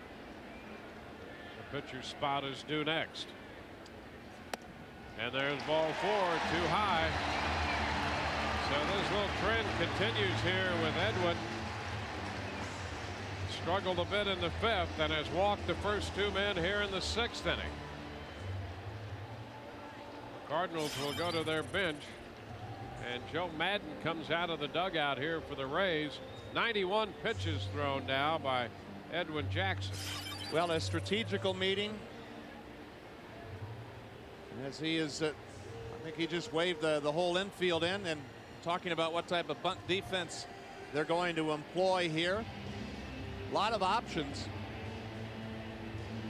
And this is the part of the game that, as a manager, that Joe Madden really excels at. He said he had some great role models, Whitey Herzog being one of them, Gene Mauch with the Angels. Well, I'll tell you, Joe, and we know how much fun we've had. I mean, we've had fun for 10 years, but this year has been so much fun. And for a manager to be in this situation, it's absolutely fun for him because he's managing competitively now. And his bullpen is not covering innings. They're actually being used on a situational basis based on how the starters have done. So Barton will pinch hit. Loesch pitches 6 innings. Probably the last thing, the parting words that Joe Madden had was make sure you get an out. 2 men on with nobody out. It's a 3-run ball game. Well, Edwin went through the first 17 hitters of this game, didn't walk anybody. He's walked 4 of the last 8 he has faced. Pitch outside. Well, this pitch that you're looking at here, Edwin has not done a lot today. Watch Navi setting up inside, and he yanks it all the way across the plate. He's been pretty good about avoiding that lately. And the pitch is fouled out of play. Barton's been a pretty good pinch hitter for the Cardinals. He's 5 of 16.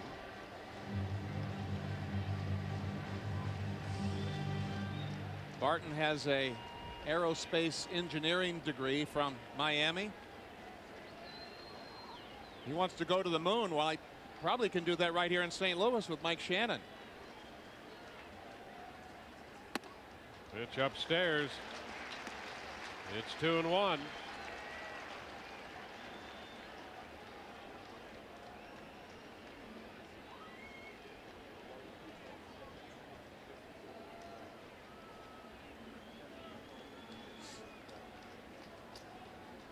Barton hitting for the pitcher.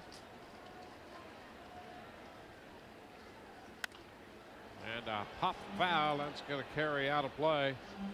And we'll take the count to 2-2. Barton, 26 years old. He's making his major league debut this year. He was a Rule 5 player picked out of the Cleveland organization.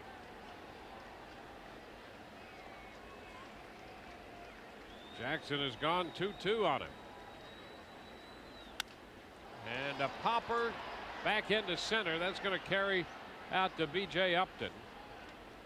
That's good to get the right kind of out. Well, Dwayne, if he can negotiate these next 2 outs, I think put a cap on a nice afternoon. Well, we'll do it right here. Switch hitting shortstop is Storis due. Rays are going to make a pitching change, and we'll be back in just a moment.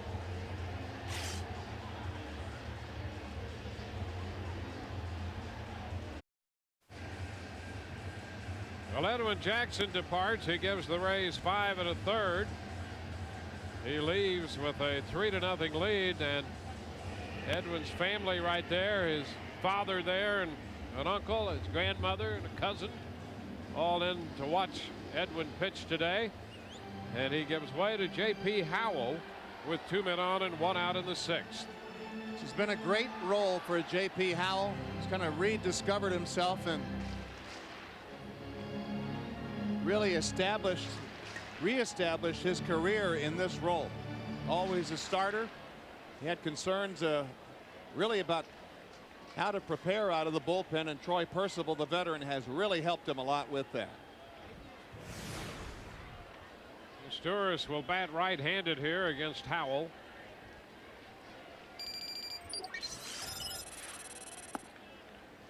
First pitch is too low.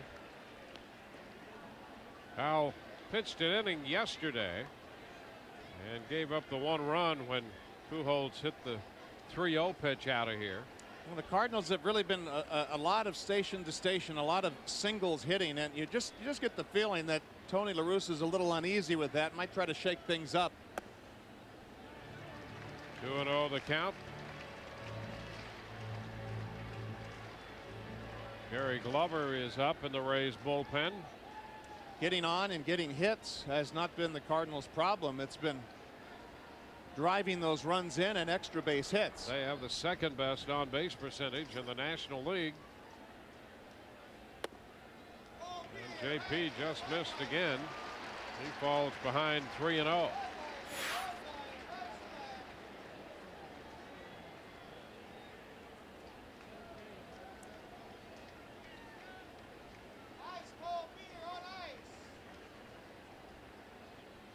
Lefty's delivery, and there is ball 4. So he comes in to walk his Storis. Now the Cardinals have loaded the bases on 3 walks, 2 by Jackson and now 1 by Howell. And the hitter is going to be the left-handed batting center fielder Skip Schumacher. Well, it's trading out for a run. Stay out of the big inning.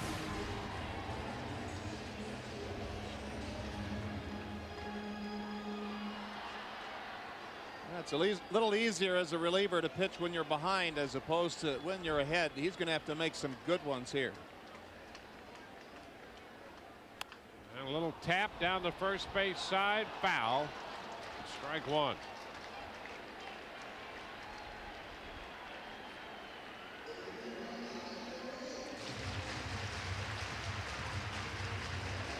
Schumacher twice has struck out. And hit the sinking line drive to center in the 3rd that B.J. Upton caught.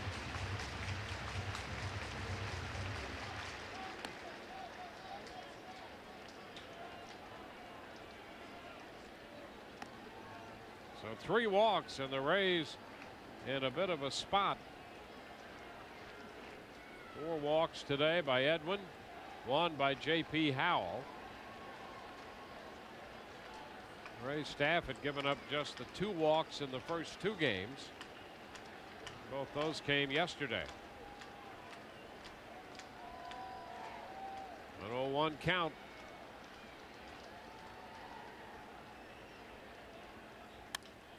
Foul the other way, out of play. 0-2. J.P. Howell with his breaking ball is really good on that side of the plate. He's on the third base side of the rubber, and he does a great job of executing, righty or lefty, of getting it to that spot. Ahead in the count. He's going to take 1 pitch here and go for the strikeout. More than likely the hook, trying to sweep it. And as a catcher, you have to be ready for the possibility of it bouncing. Duncan, the runner at third.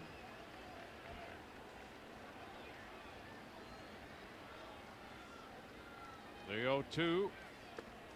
Down and away. He went fastball that time. 1 ball, 2 strikes. He faced Schumacher yesterday. Went 3-2 with him. And got him on a ground ball to second. I think in that situation, bases loaded 0-2, you throw your put away pitch. You don't try to set anything up.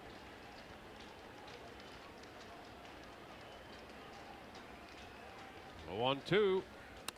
And a little looper into left. That's in there for a base hit. 1 run will score. The bases will remain loaded. The Schumacher singles into left. The run is charged to Jackson.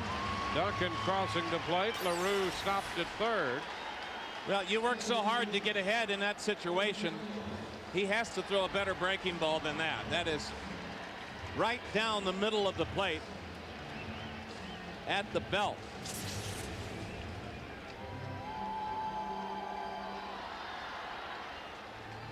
Now he'll face Aaron Miles. 3-1 the score. And Pujols is on deck.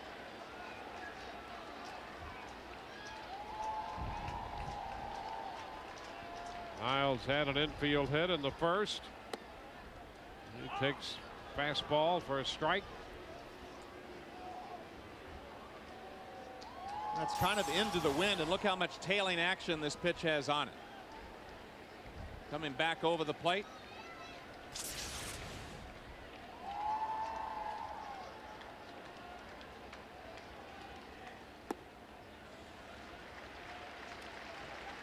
One and one.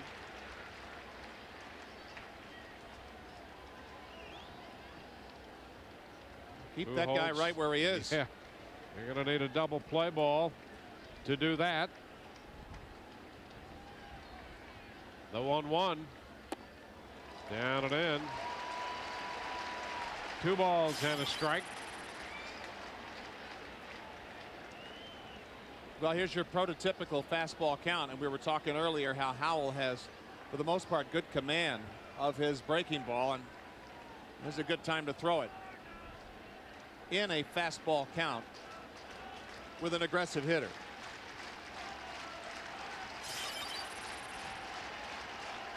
Two 2-1 to Miles, and he fouls it up the right side. Howell came in with a fastball, so it's a 2-2 count.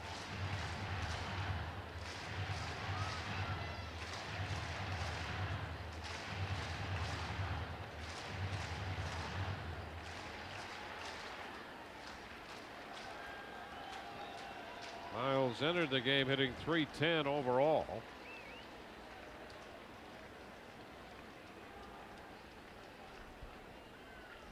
The 2-2.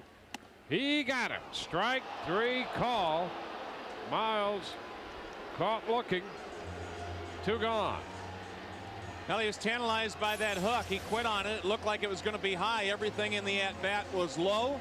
And now this one just catches the top part of the strike zone. Right at the birds on the bat. 2 gone. Madden out of the dugout. Albert Pujols due.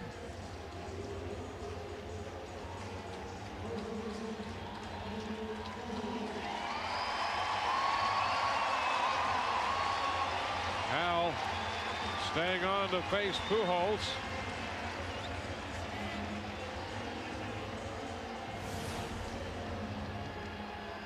He went 3-0 with Pujols yesterday and threw a pitch to get it over.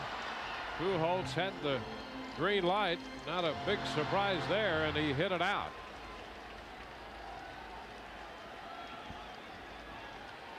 Pujols 3 for 3 today off Jackson. And now it's the lefty J.P. Howell. And a ground ball headed toward the middle. Aki will step on the bag, and that retires the side. Cardinals score a run. We go to the 7th, 3-1 Tampa Bay. This copyrighted telecast is presented by authority of the Tampa Bay Rays and may not be reproduced or retransmitted in any form. And the accounts and descriptions of this game may not be disseminated without the express written consent of the Tampa Bay Rays. We go to the 7th inning. The Rays holding this 3-1 lead. St. Louis leaving the bases loaded in each of the last 2 innings. And they make a pitching change. Mike Parisi, the right-hander, makes his 5th appearance. Well, Dwayne, that was a major dodge by J.P. Howell to get out of that situation with just 1 run. Stay out of the big inning.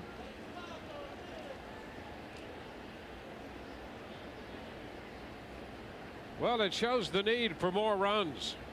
Yep. Deanna Navarro is going to lead off the 7th. Zobrist due to hit 2nd, and then the pitcher spot.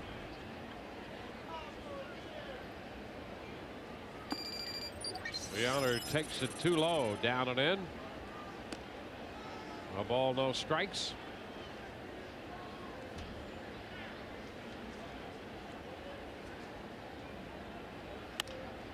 Ground ball headed to 2nd.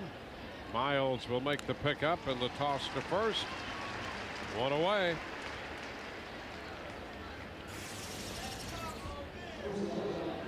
The checkers double of the game actually turns out to be doubles of the game for the Rays. Hockey in the act. Upton, Navarro, Zobrist. Rays have 8 hits, 4 two-base hits. Zobrist. 1-0. Ben trying to work his way aboard. Cliff Floyd has moved into the on-deck circle, and you'd love to see him get a chance to swing the bat with somebody in scoring position. Ben doubled to open the 5th and scored, and there's Floyd on deck.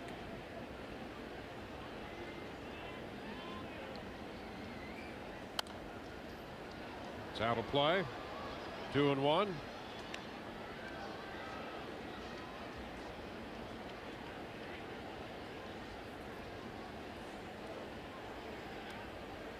Loesch worked 6 innings, gave up 3 runs, 8 hits, and now Parisi. Pretty good outing by Loesch considering it was in doubt. Coming into the game with a sore shoulder.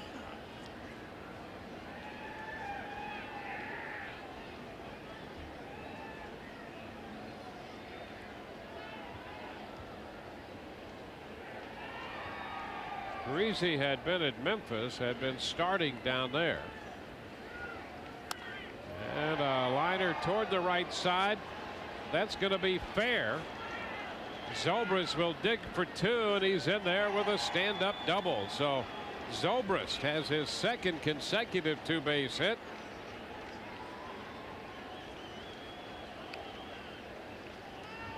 A pair of two-base hits for Zobrist. Well, it's a great compliment to the depth of your lineup when you can rest Jason Bartlett. He has the flu.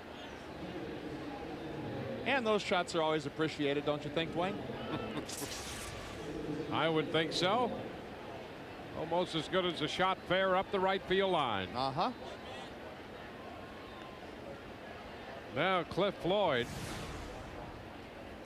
Floyd hits for J.P. Howell.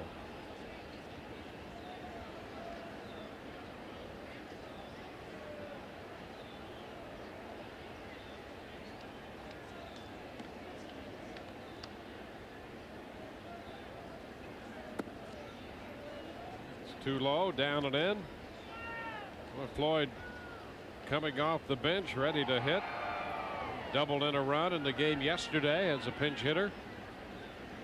Just the way he takes pitches, he looks like a tiger ready to pounce.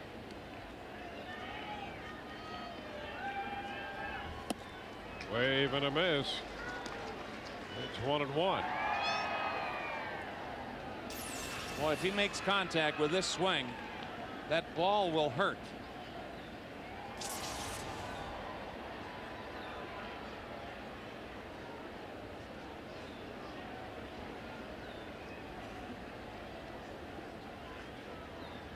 Runner in scoring position with one out. Miles breaking to the bag.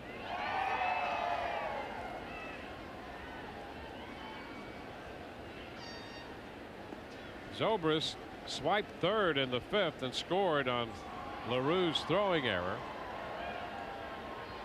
Being held by Usturis, the shortstop now. And a foul back the other way out of play. 1-2.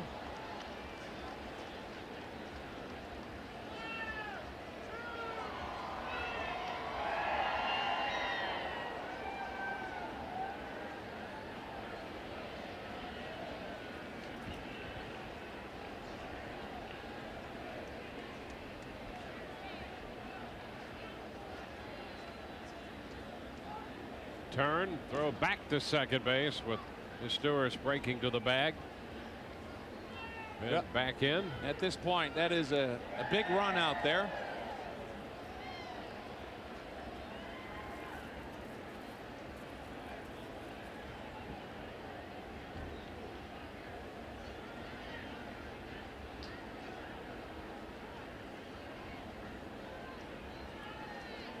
Floyd hits it on the ground to first.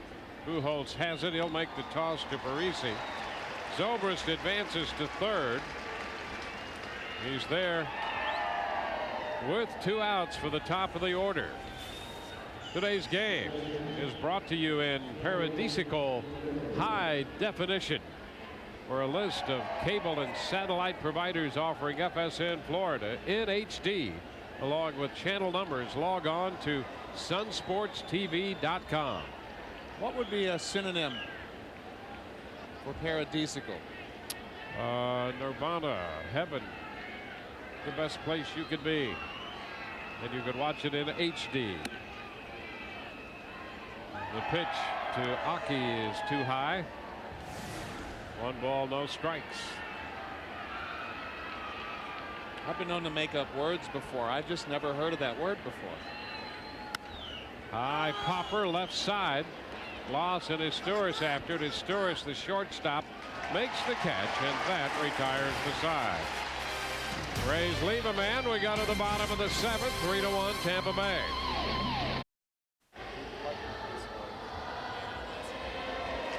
Back in St. Louis for the Rays carry a 3-1 lead. Game summary brought to you by the tobacco-free game summary. B.J. Upton with a 2-base hit in the third, chased home a run.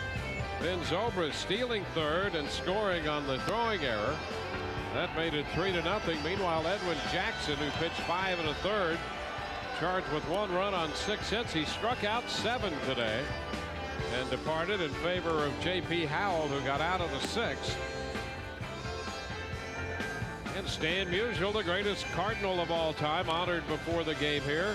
8th Street here in St. Louis for the ballpark, named for Stan Musial. And Stan with that harmonica, finishing off "Take Me Out to the Ball Game." Dan Wheeler becomes the new pitcher for the Rays, making his 21st appearance. He follows Jackson and Howell, and with a 161 earned run average, and victimized by the 10th inning home run by Ryan Ludwig yesterday. Yeah, he hung that slider, Dwayne, and that's unlike Wheels. in that situation. He has been so invaluable at this point in the ball game this year. And so Ludwig will lead off the bottom of the 7th inning. He's 0 for 2 with a walk. Gloss will follow, and then Duncan. The 4, 5, and 6 hitters coming up for St. Louis. And Ludwig hits this one, a shot deep into left field, and that's going to get out of here. How about that? On the first pitch, Ludwig hit this one out to make it 3-2. Ludwig hit 2 yesterday, including the game winner. He was ready for this one. And twice he has missed his spot to Ludwig. Navarro looking for the ball away, and it runs right over the inner half of the plate. Made 2 mistakes to Ludwig, and they have been expensive ones with home runs.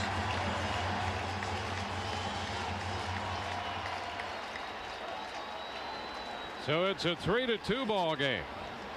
Here's Troy Gloss.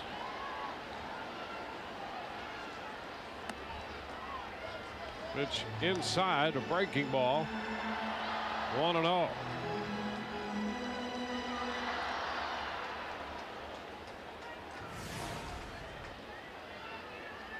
Gloss has popped out, grounded out, and struck out.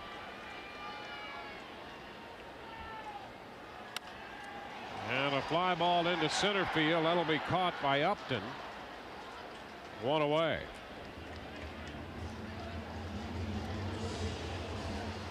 Cardinals scored a run in the 6th and a run in the 7th on this home run to make it a 1-run ball game. Chris Duncan. Well, that home run yesterday might have been a little windblown, but that one, there was no question about where that was going to wind up. Duncan. The pitch popped up short left. Zobrist out there making the call from shortstop. 2 gone. 46,392.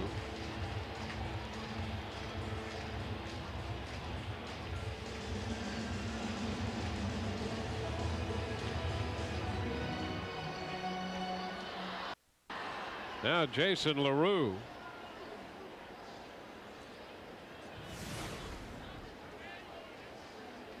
LaRue with a single and a walk, officially 1 for 2. Pitch down and away.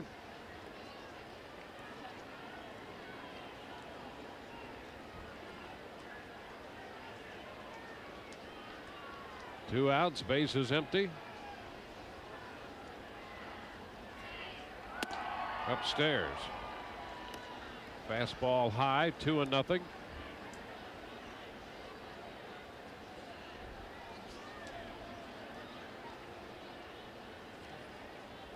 Yeah, Wheeler's control is good with that slider that you wouldn't be surprised to see him throw it here in a fastball count. And a ground ball headed to short. Zobrist up with it, and the throw to first in time. So the Cardinals get a run on the Ludwig home run. Onto the 8th, 3-2 Tampa Bay. 3-2 as we head to the 8th. Rays coming to bat. I am up here in the MVP deck. Great view from above center field. I actually have some former Floridians, Brian and Christine, who drove over from Chicago, which is where they now live, cheering for the Rays, made the 4-hour drive. Hey guys, you know all those mental mistakes the Rays made yesterday. I thought it was kind of neat. You talk about veteran presence. Cliff Floyd, one of the guys that went over, said something to the guys yesterday. Troy Percival, before the series, went over all the scouting reports with the starters. Talk about veteran presence. In this series, it has really showed up with those guys and what they have done for this team. Back to you. Yeah, you're right about that. It's a great mix on this roster. As Carl Crawford takes the pitch down. 8th inning underway. The Rays lead down to a run. They could use a couple more. And sometimes those kind of messages or corrections are almost better off coming from, you know, one of your own, a player, than a coach. Well, the Rays have really never been in a position where they've had a lot of that available to them, and that's important in the makeup of the clubhouse. Well, you know, in years past, there's been almost a sense of entitlement. It's been a free-for-all of young kids almost unchecked, where they've been just handed a uni. And these guys know how difficult it is not only to be successful in the major leagues, but to stay in the major leagues, and that there is a right way to play the game and a professional way to conduct yourself as a big leaguer. 2-2. Now the count is full to Carl. Loesch worked 6 innings. Parisi came on and worked the 7th.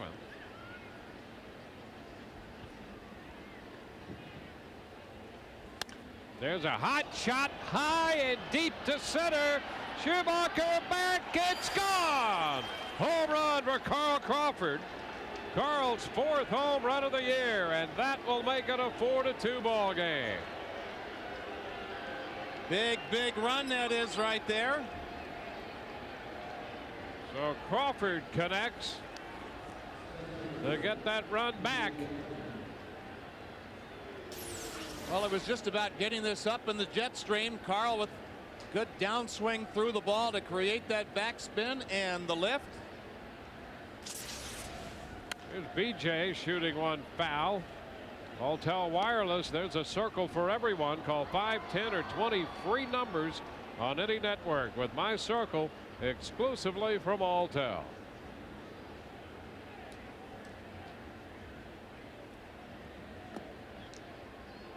One ball, one strike.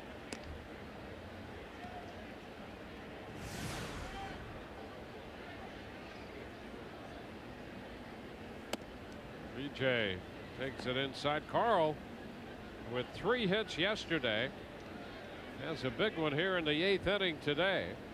Pick up his 28th RBI. It's a foul ball out of play. 2-2.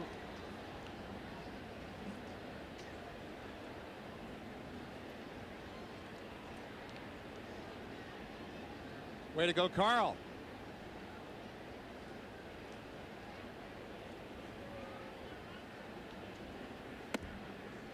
BJ takes it a bit inside, and the count is full.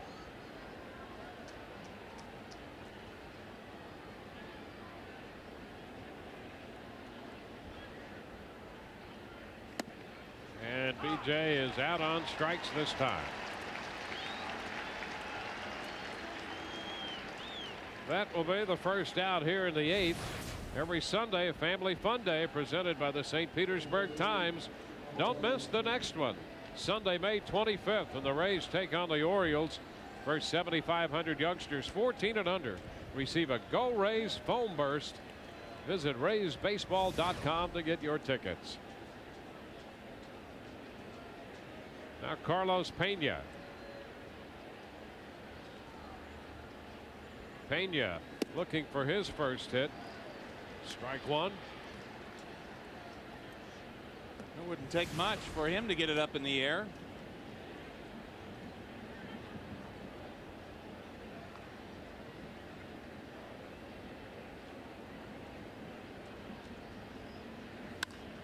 He shoots it toward left center field. That's going to be in there. Pena around first. He'll dig for 2, and he will arrive ahead of the throw. So Carlos comes up with his 3rd double of the year. Dwayne, the Rays could have scored more in this series, but they have had no difficulty getting on. You had mentioned it earlier in the game. That was the first 1, 2, 3 inning that the Rays were retired in. Yep, back in the 4th. They've had runners all over the bases in this series. That's why they were frustrated about yesterday's game. Here's Evan Longoria. Pitch is high. A ball, no strikes.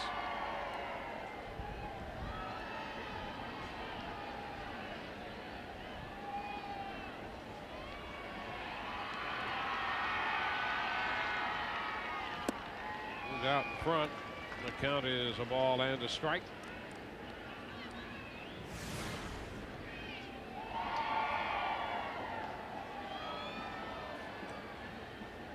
Well, there's another potential run out there at second base. Foul ball again. Longoria front footed a little bit on that pitch. Puts him behind 1-2. Pena still not 100% in the running department.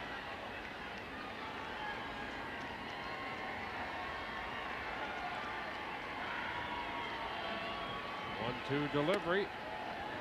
Fastball inside. 2-2.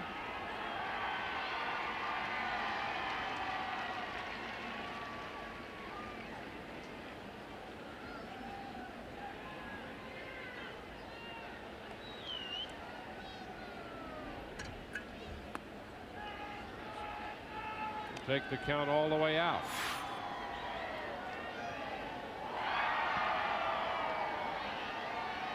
Well, the Rays with 7 two-base hits.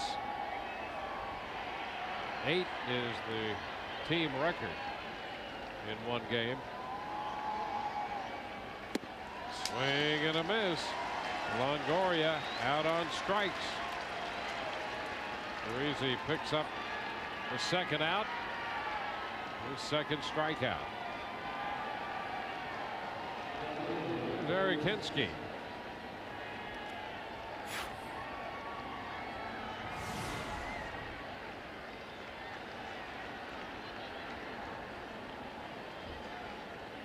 Hinske single in a run back in the second inning.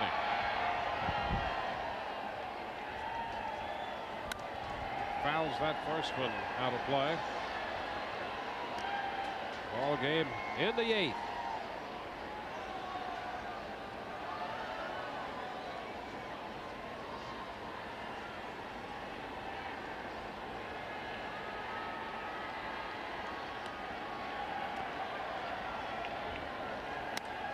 Fly ball the other way. Duncan cutting to his right is there to make the catch. And that retires the side. Rays add a run. Bottom of the 8th coming. 4-2 Tampa Bay. 4-2. We got to the bottom of the 8th. The Rays holding the lead over St. Louis. Time for the stay in the game hold of the day statistic brought to you by Just for Men Hair Color. Kyle McClellan and Ryan Franklin of the Cardinals staff 1-2 and holds. Dan Wheeler, who's on the mound now for the Rays, has 10. Just as the middle relievers keep their teams in the game, you too can stay in the game with Just for Men Hair Color.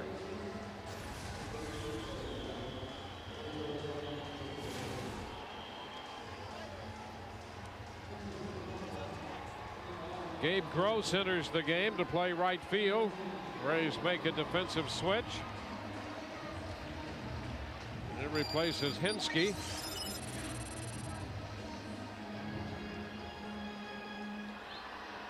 Pinch hitting here to open the bottom of the 8th inning, Brendan Ryan. Ryan got the start at shortstop yesterday. He hits for Parisi. And the first pitch is a little bit high. 1 ball, no strikes. Ryan had a hit in 4 at-bats yesterday afternoon.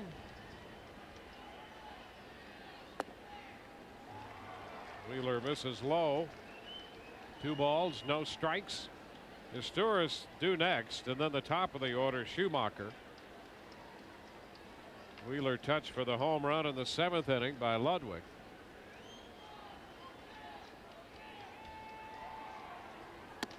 That pitch way high.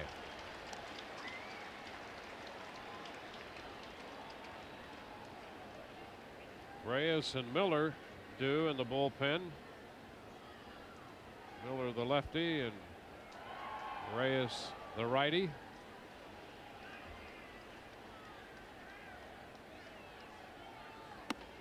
And ball 4. So Ryan draws the walk. Historis is due.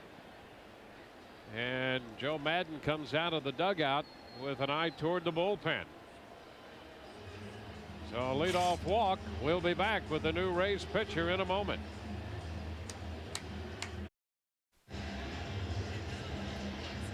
Four to 2. We're in the bottom of the 8th. Cardinals going to lead off walk. Reminder, come out and boogie with the Commodores Saturday, May 24th, following the Rays-Orioles game. First 10,000 fans receive a Rays disco wig presented by the TBT. Visit RaysBaseball.com to get your tickets for that event on the 24th of May.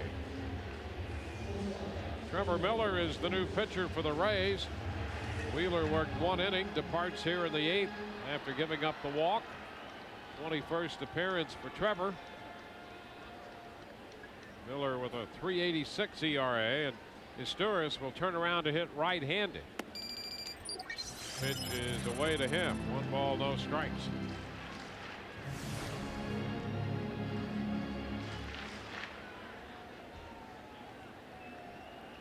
Well, Trevor showed that nice little turnover change the other day.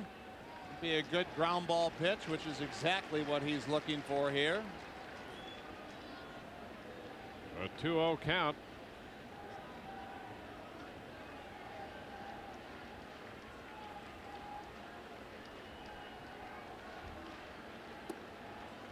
And ball 3. So the Rays have yet to throw a strike. Wheeler walked Ryan on 4 straight pitches, and Miller is behind Historis 3-0. Really, with Wheeler and now Miller, those pitches have not been close. He needs to dial it in. And there's ball 4. Well, it always makes you nervous. Historis, the number 9 hitter, walks for the 3rd time today. And the 8 and 9 hitters have drawn walks to open the 8th inning.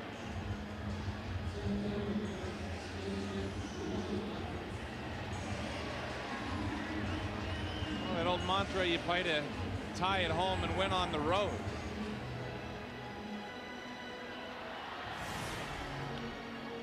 Skip Schumacher, the top of the order. He drove in a run in the 6th inning. In a bunting situation.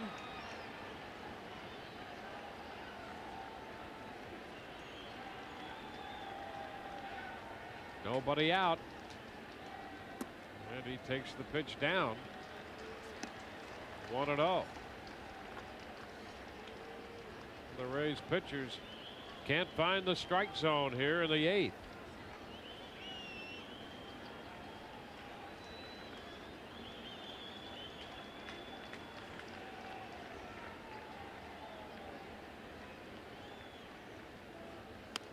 And the bunt. Longoria's throw to first. The runners advance to 2nd and 3rd. Iwamura taking the throw from Evan Longoria. They'll be men at 2nd and 3rd with only 1 out. And Aaron Miles coming up. Well, that's a tough play there, and what looked like was going to be problematic was Trevor Miller kind of screening Longoria. Does a good job of getting out of the way of Evan to where he can make a nice play.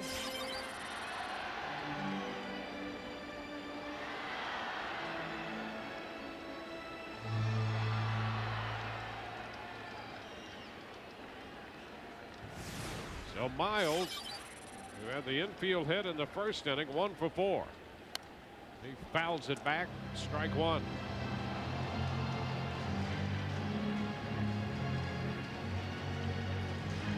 You have to be thinking 1 run at the most, and if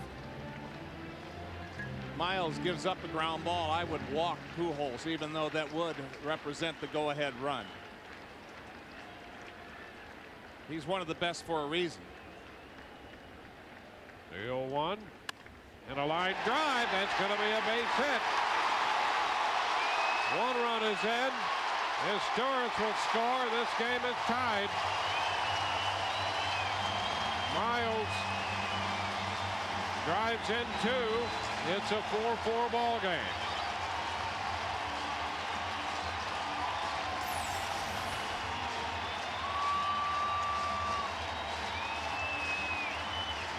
Well, it's a pitch that's in. He does a pretty good job of hitting to stay inside that. That looked like it was a little in and off the plate. Just get a feeling when you walk the 8 and 9 hitters with a 2-run lead They usually come around. Call to the bullpen. Back in a moment.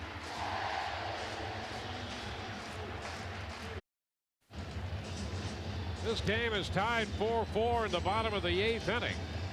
The Rays bring on their 5th pitcher of the day. Al Reyes, who worked 2 innings yesterday, made a total of 21 pitches in those 2 innings.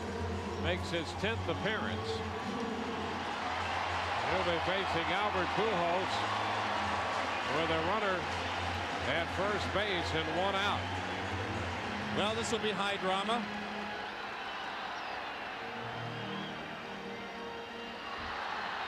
Cardinals have turned those 2 walks into 2 runs to tie it.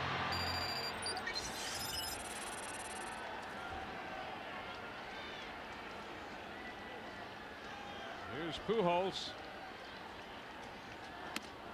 Pitch is high. 1-0. Yeah, the bullpen that had been so good, struggling with control in this game after 7. If the Rays are leading, they've gone 21-1. But trouble brewing here.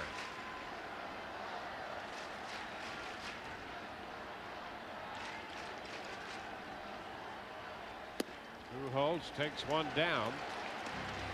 2-0.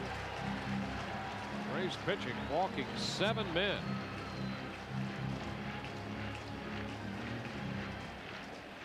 Kind of out of character for the Rays bullpen. Difficulty throwing strikes. White was bouncing around on Wheeler, Miller, and Reyes behind in the count.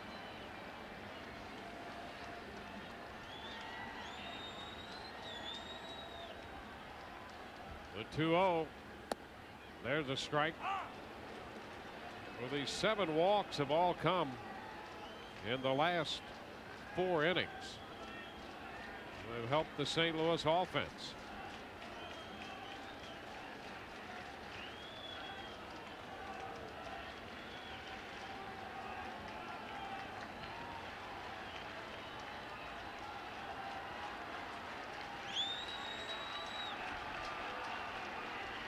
Two 1.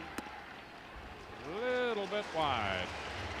And the count is 3 balls and a strike to Pujols. Dwayne, that pitch has been called a strike this afternoon. But not with number 5 at the dish.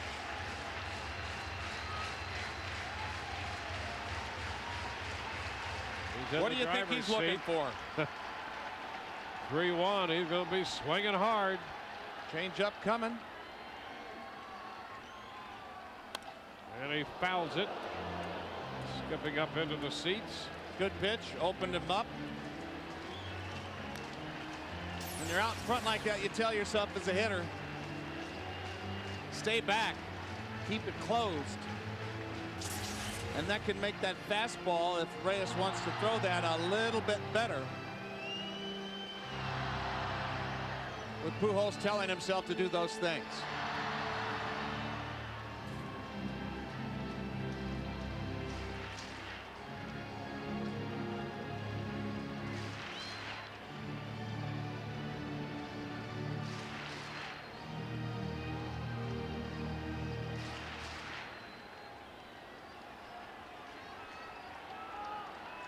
Three and 2. Miles the runner at first. There he goes. Pitch hit on the ground, back to the mound, and Reyes will take it to first. So the Cardinals started the runner, and Miles advances to second as Pujols is retired pitcher first. Boy, that was some nice pitching by Al Reyes behind in the count, falling behind 2-0. And then made some real good pitches. You got Pujols a little out in front. Love that changeup. He kind of expands the strike zone because he's wanting to do it himself. Now Ryan Ludwig, who's been red hot, will receive the intentional walk.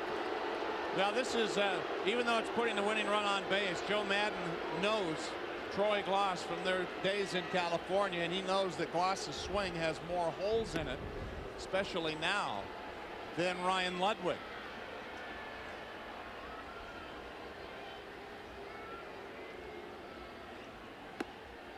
with the winning run already being at second, or the go-ahead run already being at second. Sorry about that. Ludwig with 11 home runs. He has more than Pujols, who grounded out. So an intentional walk. Third walk of the inning.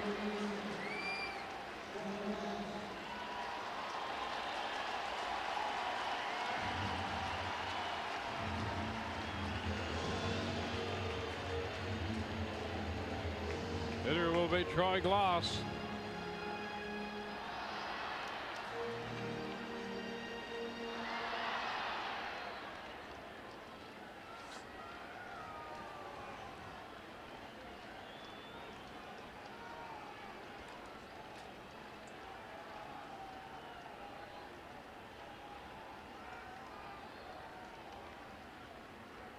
Miles on second, Ludwig at first.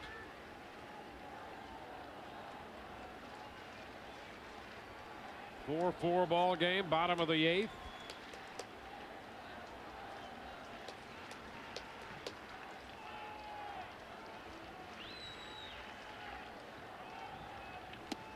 Wave and a miss by Gloss.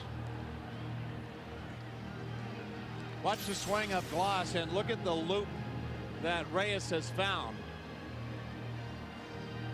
Like to get it a little more up and a little more in, but there's a little window that he can go. And that's the difference between good major league pitching and not being able to hit that spot. Good pitch. 1-1. Here's another look. Well, Runge calls this down. It's got plenty of plate, and is it down? Oh man, I don't think so. I'll tell you, there've been a couple pitches Reyes has made that he did not get the call. That was just a including beauty. that one. Big pitch here, 1-1. Upstairs. 2 balls and a strike.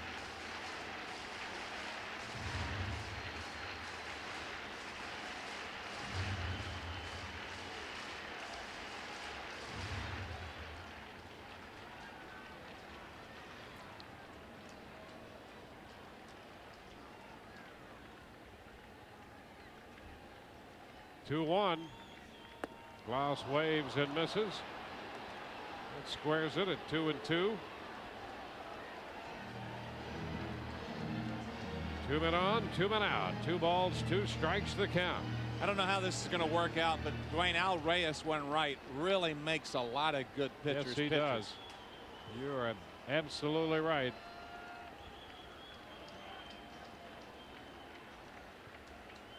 The 2-2 count and the pitch. Full count. Well, this is his changeup count. He likes to throw a lot of 3-2 changeups. Have to be very careful. A strong guy with a long swing like Glass. His changeups can, produce those little off the end of the bat Texas leaguers into the outfield. 3-2. The runners will be going. There they go. Here's the pitch, and it's ball 4. So the bases are going to be loaded. It's the 4th walk of the inning issued by Rays pitching. Well, that's it right there. 4 walks.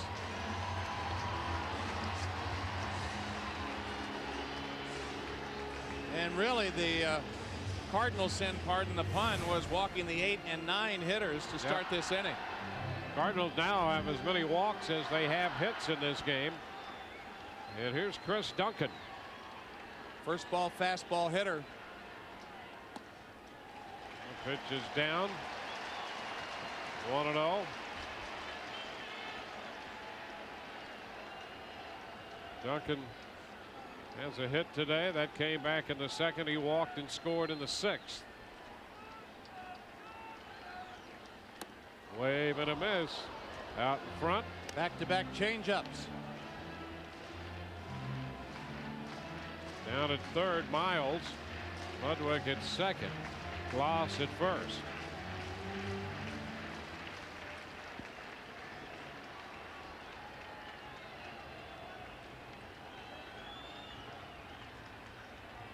The 1-1.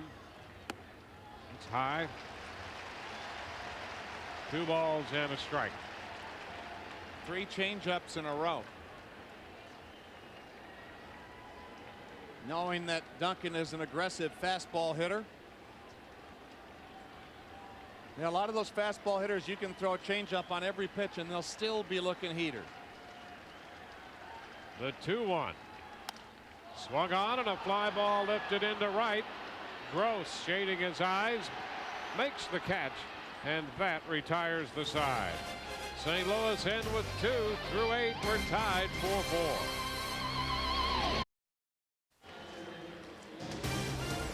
Rays baseball on FSN Florida, brought to you by Rico. Move your ideas forward with Rico dependability. Bill Curry Ford, lowest price, period. And by Subway. Subway, play hard, eat fresh. One of the Cardinal greats, Bob Gibson, commemorated out there on the wall in left field. We go to the 9th. Chris Perez is the new St. Louis pitcher. Their 3rd. Parisi worked 2 innings, gave up a run on the Crawford home run. And now Perez, who worked an inning here on Friday, will face Deanna Navarro to lead off the 9th. Perez out of Bradenton, went to school in Miami. He has a good arm, throws hard. And here's Navarro taking that first pitch, a fastball. He can get to the mid-90s in a hurry. Well, if that gun's right, 97. That's quick.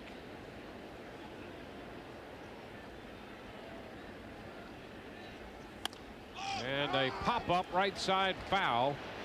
Pujols stalking it. He makes the catch. 1 away here in the 9th. Let's go to Todd Callis. Dwayne, you mentioned Chris is from Bradenton. He went to Bradenton Manatee, then the Pendleton School. He grew up going to a lot of Rays games at Tropicana Field. We talked with his dad Friday night and mentioned that he's been watching Rays baseball since they started in 1998. He works in the offseason, works out with Lance Carter. So he was fired up to pitch against these Rays in his major league debut. Back to you guys. All right, here's Ben Zobrist pitching in the 9th inning of this one, and Zobrist lifts a fly ball into left. Duncan is there to catch it. 2 outs. Well, that's how those big fastball guys get a lot of their outs. They cross seam the fastball, and a lot of outs are pop-ups. A manager likes to get a guy like this in the backside of the ball game because most of the outs are what you would call easy outs, not taxing on the defense. 2 routine pops so far. Johnny Gomes will pinch hit for Reyes. 2 outs. And the base is empty in the 9th. Let's see if Johnny starts that swing a little earlier.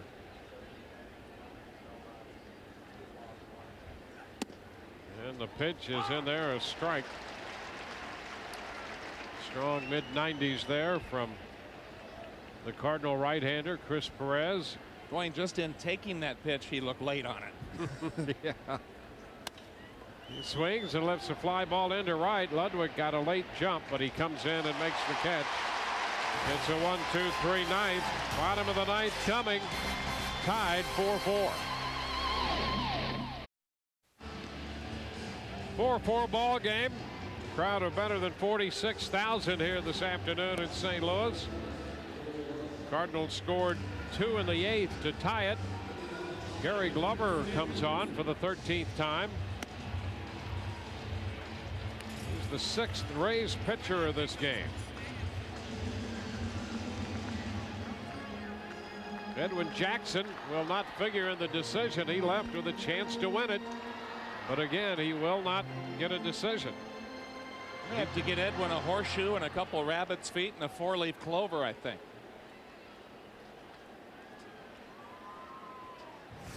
Jason LaRue leads off here in the bottom of the 9th inning. And the pitch is fouled back. Strike one. Jackson worked 5 1/3, gave up a run. Howell 2/3 of an inning. Wheeler worked 1 inning, charged with 2 runs. Miller 1/3 of an inning, charged with a run. Reyes 2/3 of an inning. And now Glover. 1 ball, 1 strike.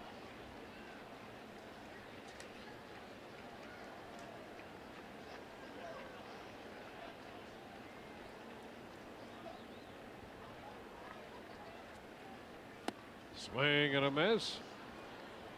Fastball gives Glover the advantage in the count. 1-2. Glover with that durable arm, and that good fastball usually shows up every time he's out there. Tight little hard slider. A little bit outside. It's a 2-2 count. A lot of walks from Rays pitching late in this game.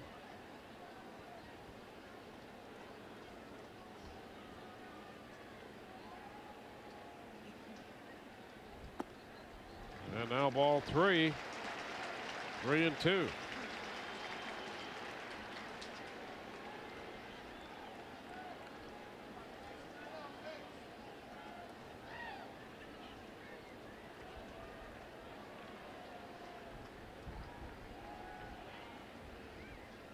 And LaRue, did he go? Oh no, says Relaford down at first. And LaRue opens this inning with a walk. That's the 5th inning in a row that the Cardinals have put the leadoff man on base. Well, you do that, and when you walk like they have on the backside of the ball game, it's almost gift wrapping. Well, it's 10 walks given up by Rays pitching. This really has been unheard of for Rays pitching this year. Wainwright will come on to pinch hit for Perez up here in the bunting situation. Perez a reliever, Wainwright a starter, getting a lot of reps as a bunter. The pitch is too low. 1 ball, no strikes.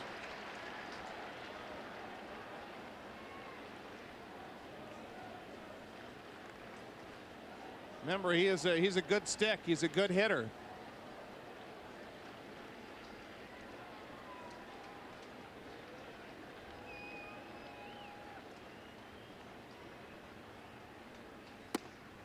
Pitch is a strike. Now 1-1. Wainwright started yesterday. Came into that game hitting .240 with a home run and a double. He has 1 sacrifice.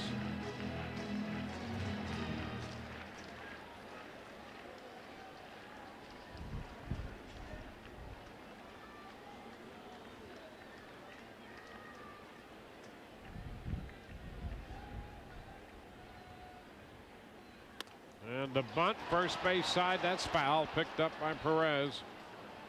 And it advances the count to 1-2. Oh, you would think, even though he is a good stick, that he would be bunting again. Good chance for Glover to go for the strikeout.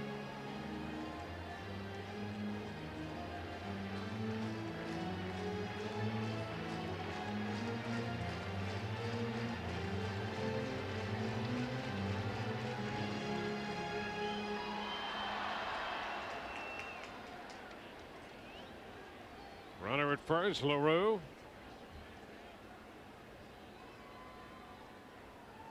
And the 1-2, and he bunts, pops it up foul.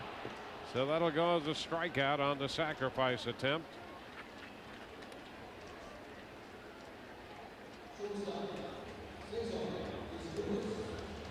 Runner still at first with 1 out for the shortstop, Cesar Izturis.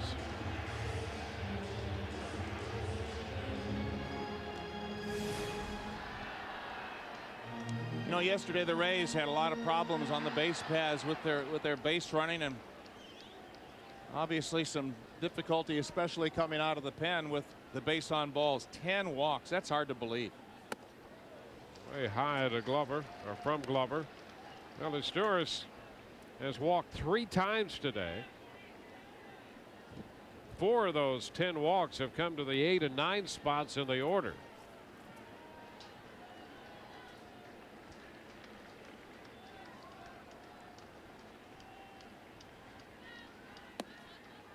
That's a strike. 1-1.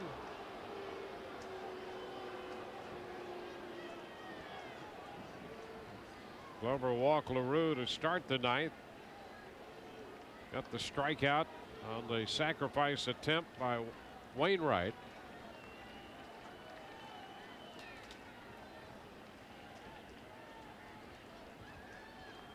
The 1-1. There goes the runner, and the pitch is foul, out of play. That'll advance the count to a ball, 2 strikes.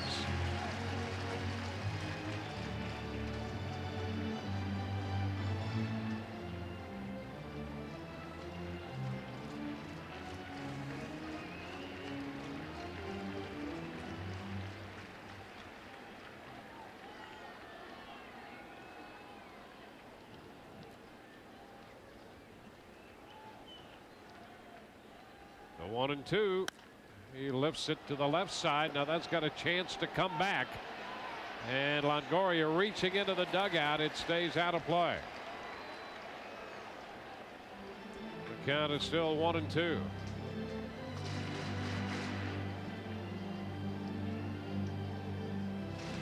Jackson, Howell, Wheeler, Miller, Reyes, now Glover.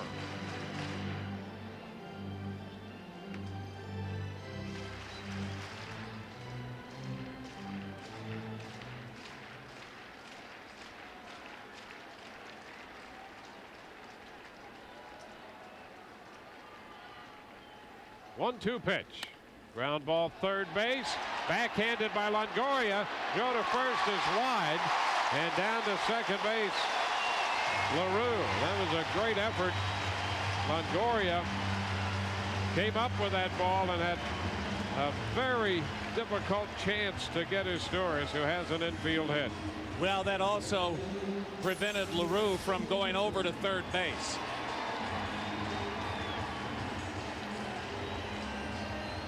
I think Asturias would have got 2 out of that, but he At least prevented LaRue from being 90 feet away from the wind. Well, LaRue is at second. Schumacher.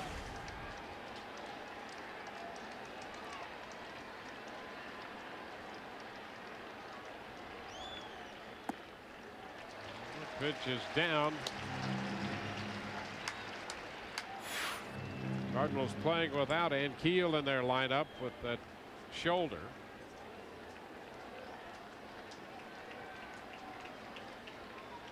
Well, Schumacher playing center field again today. Fly ball back into left center field. Crawford on the run, can't get it. And the Cardinals are going to win this one. LaRue scores. Schumacher driving in the game winner. It's a 5-4 final. Nobody faster than Carl Crawford, and great wheels to get to that. You would expect Carl to catch that one.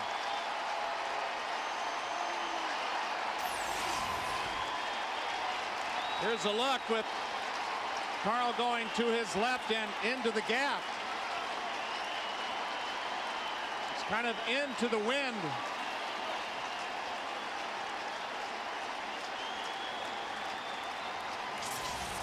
So the Cardinals score 2 in the 8th to tie, and 1 here in the bottom of the 9th to win it. It's a 5-4 final for Joe McGray, Dwayne Stats. Hope you've enjoyed the telecast, if not the outcome. Post-game shows coming up next with Todd Callis. We'll see you there.